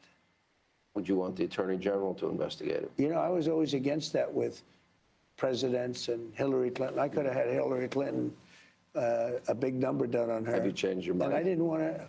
Well, I went through 4 years of hell by this scum that we had to deal with. I went through 4 years of hell. I spent millions of dollars in legal fees, and I won. But I did it the hard way. It's really hard to say that they shouldn't have to go through it also. It is very hard to say that. Joe Biden, remember this, Joe Biden got very bad advice because, like he has in everything. Hunter's laptop. He got bad advice on Ukraine. He got bad advice that war should have never started. He got bad advice on Israel. He got bad advice on the way he got out of Afghanistan. We should have gotten out with strength and dignity, not like a bunch of losers. Joe Biden has very bad advisors. Somebody advised Joe Biden to give pardons to everybody but him. They wanted to take care of. Yeah, but Sean, they wanted to. I don't care. They're yelling at me. This is more important because right now the economy is going to do great. I want to know about I'm here, so exactly right. So like, this is someone who's like clearly been thinking about this stuff, and even though he said like, oh yeah, I've never heard about Project 2025. We all know that Donald Trump's a consummate liar. So like, and we also know that J.D. Vance knows about Project 2025, and like the rest of the Republican Party knows about Project 2025. So like, these are all just, we should take these things seriously because like, A, we know he's a liar, and B, we know he's doing these things that he said he wouldn't do, right? So people are saying like, oh, he's probably not going to invade Canada. He's probably not going to do this, da, da, da, da. I mean, maybe, but we should still take the threat seriously, right? Like, Canada is still a sovereign country. We should defend ourselves. It's just insane to me that there's so many people that are like, no, he's just joking. It's like, I mean, come live in Canada next to somebody saying they're going to invade your country and see how comfortable you feel about it, right? Like, it's and somebody who idolizes Putin. Great. Oh yeah, like we can talk about that. I got a lot of opinions on Trump and Putin. Do you know? Shocking. Unfortunately, we should probably move on to executive orders and other horrible things that Trump did this week. Let's start with, did you hear about this? The removal of security from his rivals. Yep. So Trump removed security protections for Mike Pompeo, John Bolton, and Brian Brook, and Dr. Fauci this week. So let's talk about the first three. These are all people from Trump's first administration, and they've all been threatened by Iran for mostly in retaliation for drone attacks that Trump ordered, and these people carried out. Thoughts? I mean, I have some. Yeah, why don't you go first, Nick? Well, first off, I think he might actually be one of the worst people in the world. We'll slip a clip in here about Trump actually answering the question about why he took clearance, or not clearance. He did that too to a bunch of people. He took security clearance away from rivals. But why he took security protections away, and he argued, as you'll see in the clip, that if you work for the U.S. government or any government, you should just understand that protection doesn't stay in. It's not protocol. But actually, so U.S. protocol is that all former presidents and spouses are granted security protection for life. And in terms of people that work for the U.S. government as U.S. government officials, that's decided on a case-by-case basis based on threat assessments. So when Biden came in, they did a threat assessment, and through actual intelligence, I know that I'm not even going to call it an administration. It's a regime. The Trump regime doesn't understand intelligence in any capacity, either the Webster definition of it or under a national security type sentiment. But there are threats from Iran on these three men. And he's just decided I can't do anything about it, but I can sit back and watch Iran take out my political opponents. Yeah. Seems very that's scary. Yeah, that's very like fascist playbook, right? Eliminate your political opponents, but try not to get your own hands dirty in the process. And especially considering like, these are his former allies. Right? No, now they're allied with Iran and Putin. Yeah. That's and the Chinese, I think. Yeah. Although, I mean, not really, I guess, because now there's that whole TikTok thing that we'll talk about. But no, like this is really scary. I don't know if that is something that Trump's thinking about in the back of his head, but like we've already seen clips talking about getting revenge on political opponents. Now he's removing security protections for people that have serious threats from Iran. And I hope that none of these people see harm, but we have issues of Russia poisoning political opponents in the UK. Like this stuff happens. And then there's the issue of Dr. Fauci, who he removed his protection. And that's not even an international threat. That is a domestic threat. He is getting death threats from MAGA. And we'll talk about this after. But, those real violent ones that are in jail that don't really pose a risk right now. Oh. Yeah, 1,500 of them. Wait a minute. We'll come back to that. So I don't know how anybody in the US or around the world can sit here and just be like, it's just Trump being Trump. Yeah. Mr. President, the security detail for Anthony Fauci was terminated last night, and I'm wondering if you have any comment on that. About what? The security detail for Anthony Fauci was terminated last night, sir. Do you have a comment? No, I think, when you work for government, at some point your security detail comes off. And, you can't have them forever. So I think it's very standard. If it would be for somebody else, you wouldn't be asking the question. The question is very fair. But, you work for government. We took some off, other people too. But you can't have a security detail for the rest of your life because you work for government. Yeah, we'll see what happens. Would you feel partially responsible if something would happen to, say, Dr. Fauci or John Bolton? No. They all made a lot of money. They can hire their own security too. All the people you're talking about, they can go out. I can give them some good numbers of very good security people. They can hire their own security. They all made a lot of money. Fauci made a lot of money. They all did. So if they, felt that strongly, I think that certainly I would not take responsibility. This is very clear. It's very clear threats of violence too, right? And like kind of relating to what we were talking about earlier with like invading other countries and Panama Canal, like it's just a continuation of that rhetoric. And it's normalizing that rhetoric too, right? Yeah. Like it's just so much of just we're going to talk about violent, awful things just because I don't like this guy, or hey, we're getting screwed on this deal, so it's totally cool to wage an economic war now, right? Like, or a war for economics, I should say. Like, yeah, it's extremely alarming to me that we're all like that. Half of America is okay with a president threatening violence not just to people internal to the United States, especially to people internal to the United States, but also to American allies around the world, right?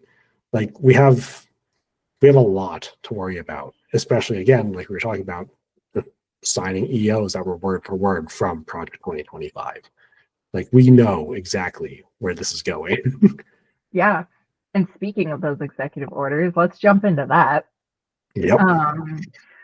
So Trump, after his first drunken commentary, I just love that analogy, but after his first drunken commentary, he went to the Capital One arena and had a second drunken commentary on this. There was a few things that stood out, like even before he got to signing the orders. But remember how we were talking and because we were watching this live, and I said to you, like, who are these people on stage? Because he was talking about the J6 hostages. And remember I said to you, I was like, are those families of like January 6th rioters? Like, that's pretty ballsy. No. So I found out later because we had actually jumped in, like it had already started. So we kind of like jumped in sort of halfway through after he had arrived. I don't know if you saw this.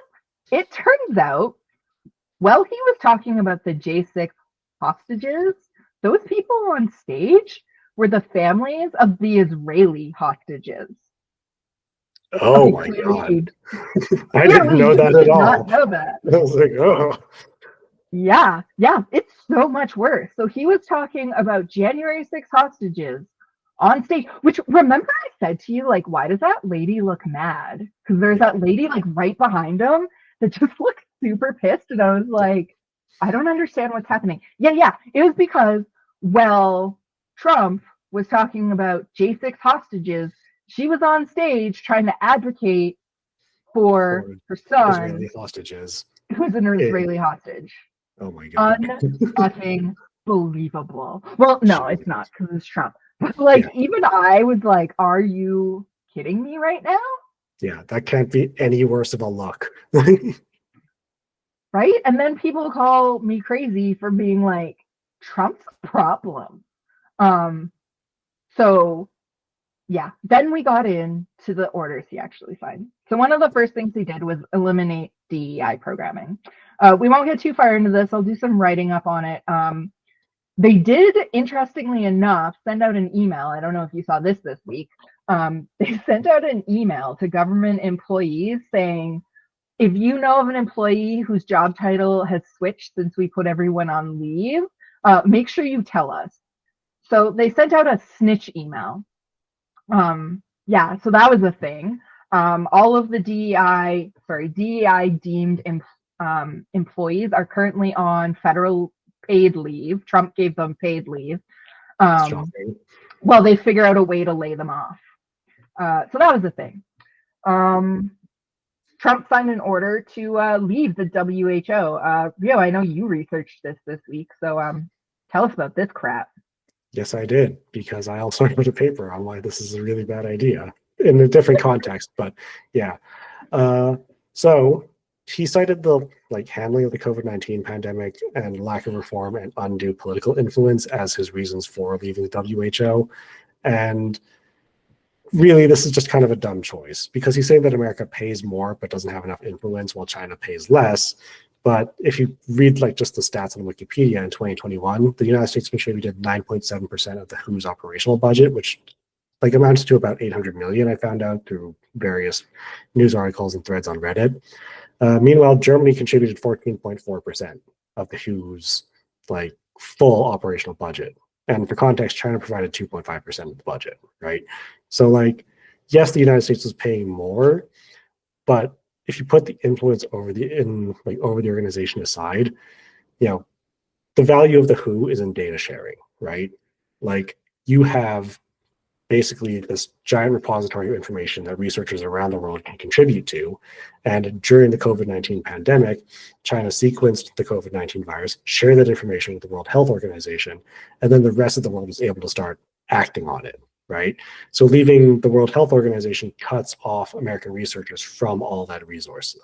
So it's really a dumb policy that just makes it a lot harder for American researchers to get that information easily, and it also makes the overall health system weaker.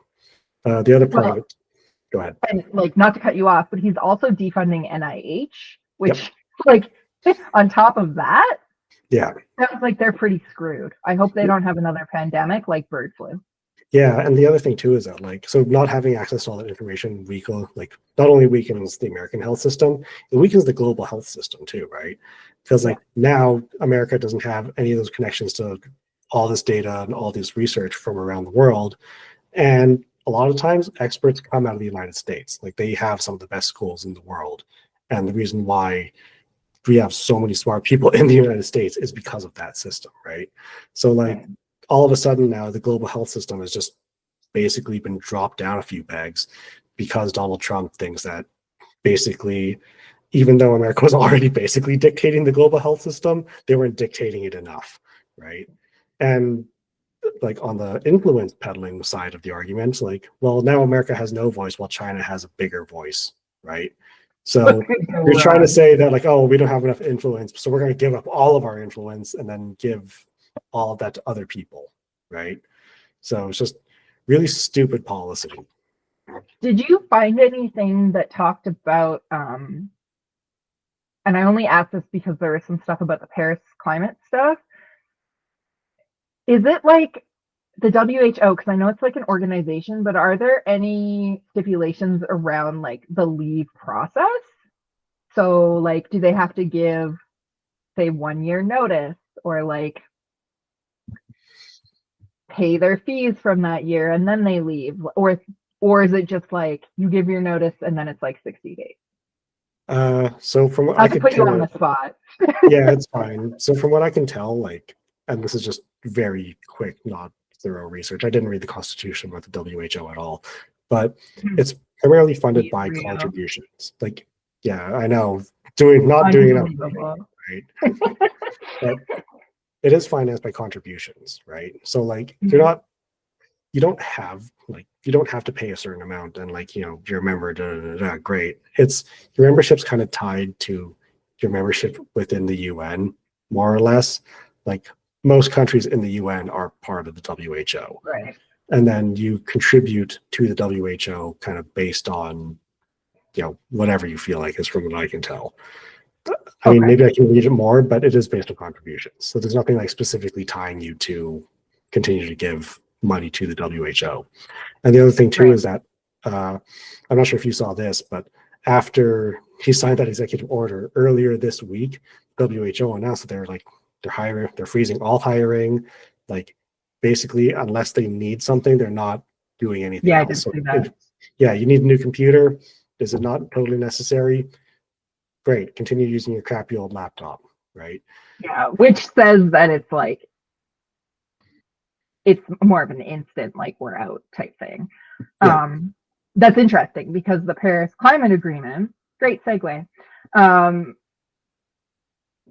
looks like it's going to wind up in legislation because to leave the Paris Accords, you have to give 1 year notice and you have to pay your dues that year. Whereas Trump just sent them a letter that said, we're out, we're done, go away. Yeah.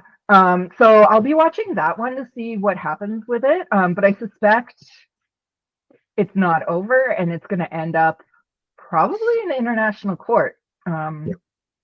It's going to be a long fight, right?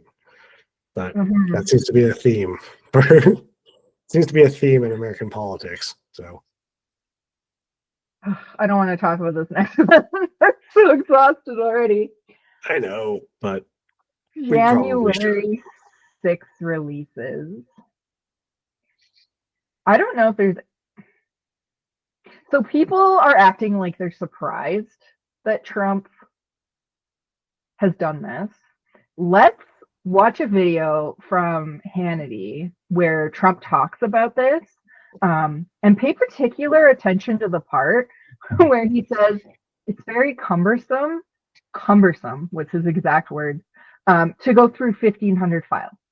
So to me that says, I didn't look at it, I just said, F it, just pardon them all. So let's take a look. So you did run on a platform. You were very straightforward. You said you would pardon these people that were sentenced for January 6th. No, totally. You did. The only criticism or pushback I've seen is about people that were convicted or were involved in incidents where they were violent with police. Why did they get a pardon? A number of reasons. Number one, they were in there for 3.5 years, a long time. Right. And in many solitary confinement, treated like nobody's ever been treated so badly. They were treated like the worst criminals in history. And you know what they were there for? They were protesting the vote because they knew the election was rigged and they were protesting the vote. And that you should be allowed to protest the vote. You should be allowed to. You know, when the day comes. But you shouldn't be able to invade the No, Capitol. ready? Most of the people were absolutely innocent. Okay, but forgetting all about that, these people have served horribly a long time. It would be very, very cumbersome to go and look. You know how many people we're talking about? 1,500 people. Almost all of them should not have been. This should not have happened.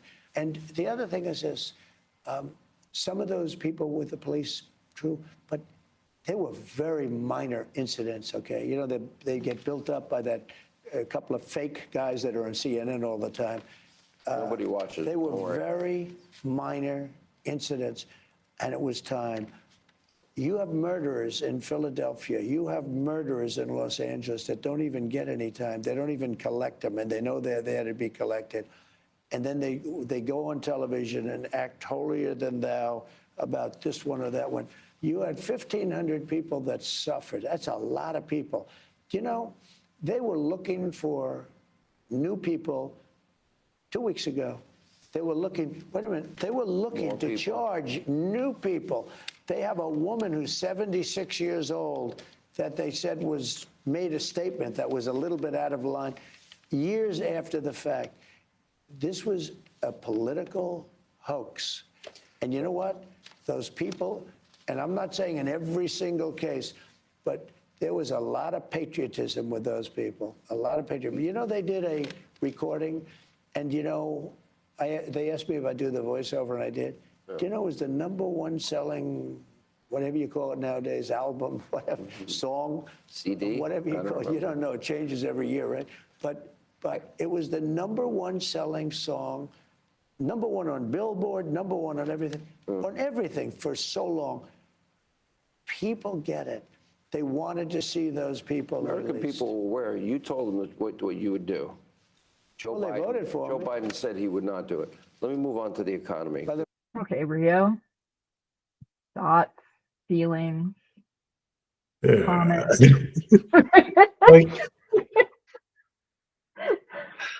were treated so badly, though. Those poor insurrectionists. Yeah, those poor people. Cops. Yeah, that went into the Capitol with guns, shouting "Hang Mike Pence," and like specifically aiming to kill Nancy Pelosi. Right? Like, you know, these aren't the good people Donald Trump says they are. Right? And you and I were actually talking about this before we hopped on this like recording, but like after the pardons came through, one of them got out, and then a few days later was arrested on weapons charges. Not even a few days, less than 24 hours. There you go. Less than 24 hours. Yeah, on weapons charges. There you go. Weapons charges. So like these aren't good people, right? No. Like, and to show you they're not good people, let's talk about who got pardoned a little bit. Yep. Enrique Tarrio, who is the former leader of the Proud Boys, he was serving a 22-year sentence for actual insurrection. So he was charged and convicted on sedition, which, for those of you that don't know, sedition is a charge of trying to take over the government. Literally put in jail for 22 years for insurrection. But the best part about this, and Rio, I don't know if you knew this, he wasn't there that day. He was actually banned from Washington 3 days prior on weapons charges and told not to come. So they managed to be able to convict him for planning the insurrection, and he wasn't even there. Yeah. So there's that lovely guy. And then there's Stuart Rhodes, who was the Oathkeeper founder, who also was charged and convicted of sedition. He stashed weapons in hotel rooms across the river in Virginia for this lovely event. Yep. He apparently didn't physically enter the Capitol. He was outside directing people what to do. So yeah, he got 18 years. There was another person who I actually forgot to write him down. Another founder, he also got 18 years and was also charged and convicted of sedition. Yeah, that's great. Isaac Sturgeon was also released, and you might know him from assaulting police officers. I remember that video. Yeah, he was convicted in 2023 and sentenced to 6 years in prison and found guilty on multiple felonies. In particular, he was the guy that was trying to hit police officers with a bike rack. Do you remember that? Yeah, I remember that. And then there was, who else do we have here that's a piece of work? Oh, Jacob Chansley. Do we remember him? The shaman with the like painted American flags on his face and shit. Yeah, he was released and he posted to X right after he got to a phone. Now I'm gonna buy some mother effing guns. Yep. Again, just violent sentiment that's becoming normalized in American culture, right? Like, what could go wrong? What could go wrong? Yeah.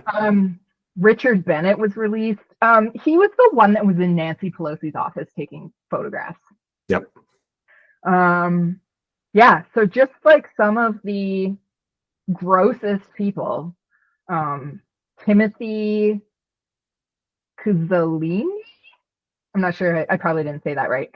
But he's another person that was released, and he was well known for his anti-Semitic videos online. So yeah, why not? Why not throw some of them in the mix?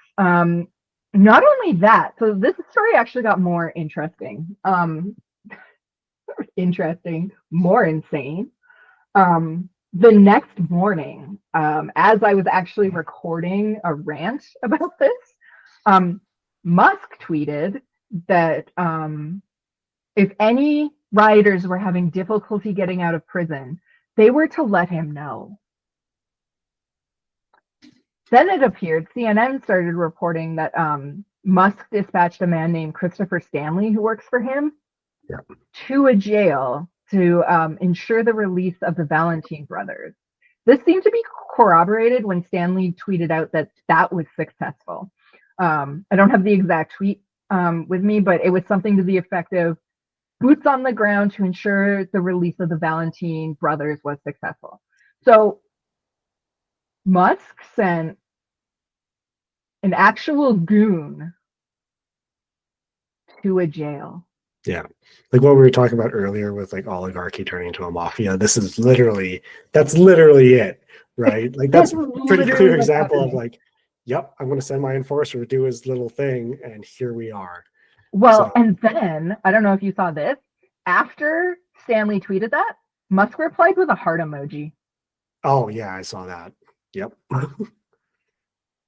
So, yeah, this guy is just a piece of work.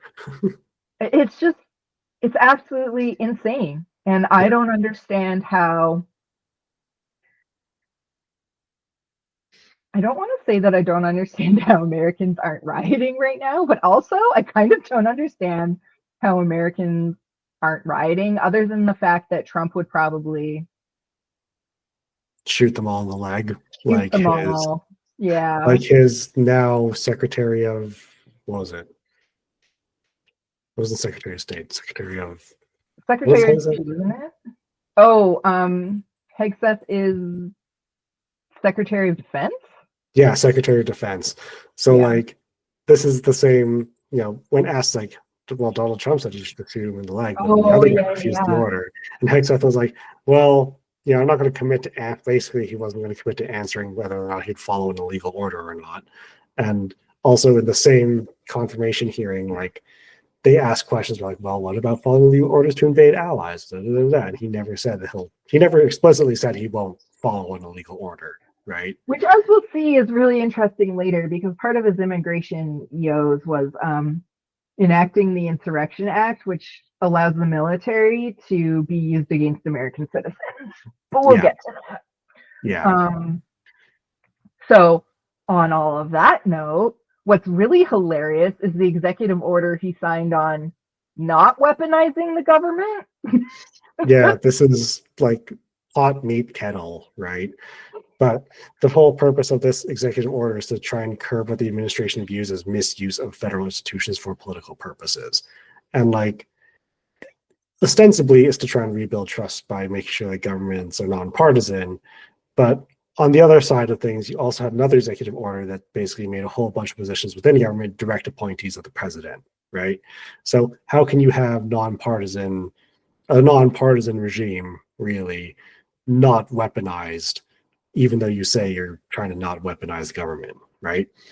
So I just got to refer to my notes here real quick. But after this one, so after he signed this one, the weaponization of government EO, there's another executive order prohibiting federal officers, employees, or agents from unconstitutionally abridging free speech of any American citizen, which supposedly was supposed to focus on reinforcing the First Amendment protections and make sure that people don't engage in censorship. But the Constitution already guarantees freedom of speech, so it kind of is highlighting like concerns over alleged suppression in digital and public spheres. So I don't know what he's actually trying to accomplish, but it's just insane to me that like, he's saying like, oh yeah, we're not going to weaponize the government, but he's effectively now weaponized the government too, right? Like, well, I mean, he appointed Kash Patel, who wrote a hit list in his book of political opponents that needed to be punished. Yeah. So, like, yeah. And then what? So now, and on top of that, we now have a bunch of people who suddenly don't have security protections based on like, actual intelligence threat assessments, both domestic and foreign, right? So you're weaponizing the government in the same sentence. You're saying, oh yeah, no more weaponization of the government. yeah, But this is kind of hot meat kettle. Yeah, this is kind of just as stupid as that EO he signed, which isn't in the list, but he also signed an EO directing government employees to do everything they can to bring down costs. And it was just like, thanks, Tip. Yeah. Like, thanks for telling them to do their job, I guess. Right? Like, it's insane. He also started his crackdown on immigration like immediately, which isn't a surprise, but there were kind of some surprises within that. Like actually, when you think about it, this isn't that surprising. He designated drug cartels as foreign terrorist organizations, which at its core, like, you wouldn't think like you're just like whatever. They are like they kind of are. They don't really meet the definition, but yeah, okay. But then you actually start to think about what that designation means, right? So like, yeah, there's like tougher penalties, but it also means that the US can do possible military action on Mexican soil. Yeah. And like, look how well that went in Afghanistan and Iraq, right? And that's the thing, right? That's what other people have also been talking about is like, again, like to go back to Pod Save America, they were talking about how, like, you look at what happened in Afghanistan, is that just going to be happening now on the other side of like the border from California? Yep. Like, is this what Americans need to wake up? It's not going to be good for Mexico if Trump suddenly starts deciding he's going to like try to drone strike some cartel operation in Mexico and hits the wrong target or something. Yep. So there's that lovely piece of news. More imperialist actions from Trump. He declared an emergency at the southern border to mobilize additional Pentagon resources and armed forces to complete the southern border wall, which is interesting because he failed the first time. Well, he failed the first time, but like it's because he couldn't secure the funds. And what he's done is he's invoked the Insurrection Act at the southern border. So now he doesn't have to worry about that. He's basically, so the Insurrection Act means he can use military force against American citizens, like domestically, and he can step around Congress and effectively doesn't need him. So what he said about enacting this is America's sovereignty is under attack. This assault on American people and the integrity of American sovereign borders represents a grave threat to our nation. I don't believe he was that clear. Because of the gravity and emergency of this present danger and imminent threat, it is necessary for the armed forces to take all appropriate action to assist the Department of Homeland Security in obtaining full operational control of the southern border. So it's important to remember, like I said, the Insurrection Act authorizes him to deploy military forces inside the United States. Yeah, without any sort of... Yeah, and it authorizes him to suppress rebellion or domestic violence or enforce laws, which like is really ironic that he's going to use the Insurrection Act at the border to suppress domestic rebellions potentially, but that's a whole other thing. Yeah, so the statute, like I looked into it and it basically implements Congress's authority under the Constitution to provide for calling forth the militia to execute the laws of the Union. So they don't mince words there. Basically, it's to oversee the act in the U.S. that says that you can't use military force on Americans and within the borders. So that's cool. Yeah. Then he rescinded the task force to reunite separated families. I don't think this needs much commentary. We saw what he did at the border with his camps and separating children from families the first time around. So why wouldn't he do it the second time? So look forward to that depression. And then there was the birthright citizenship stuff. So this was signed where all future children born of people that aren't American citizens or have green cards or something wouldn't get their birthright citizenship. This was immediately challenged in court by like no fewer than 8 organizations. There's also over 12 U.S. or not U.S. senators, U.S. attorney generals that also have challenged this in court.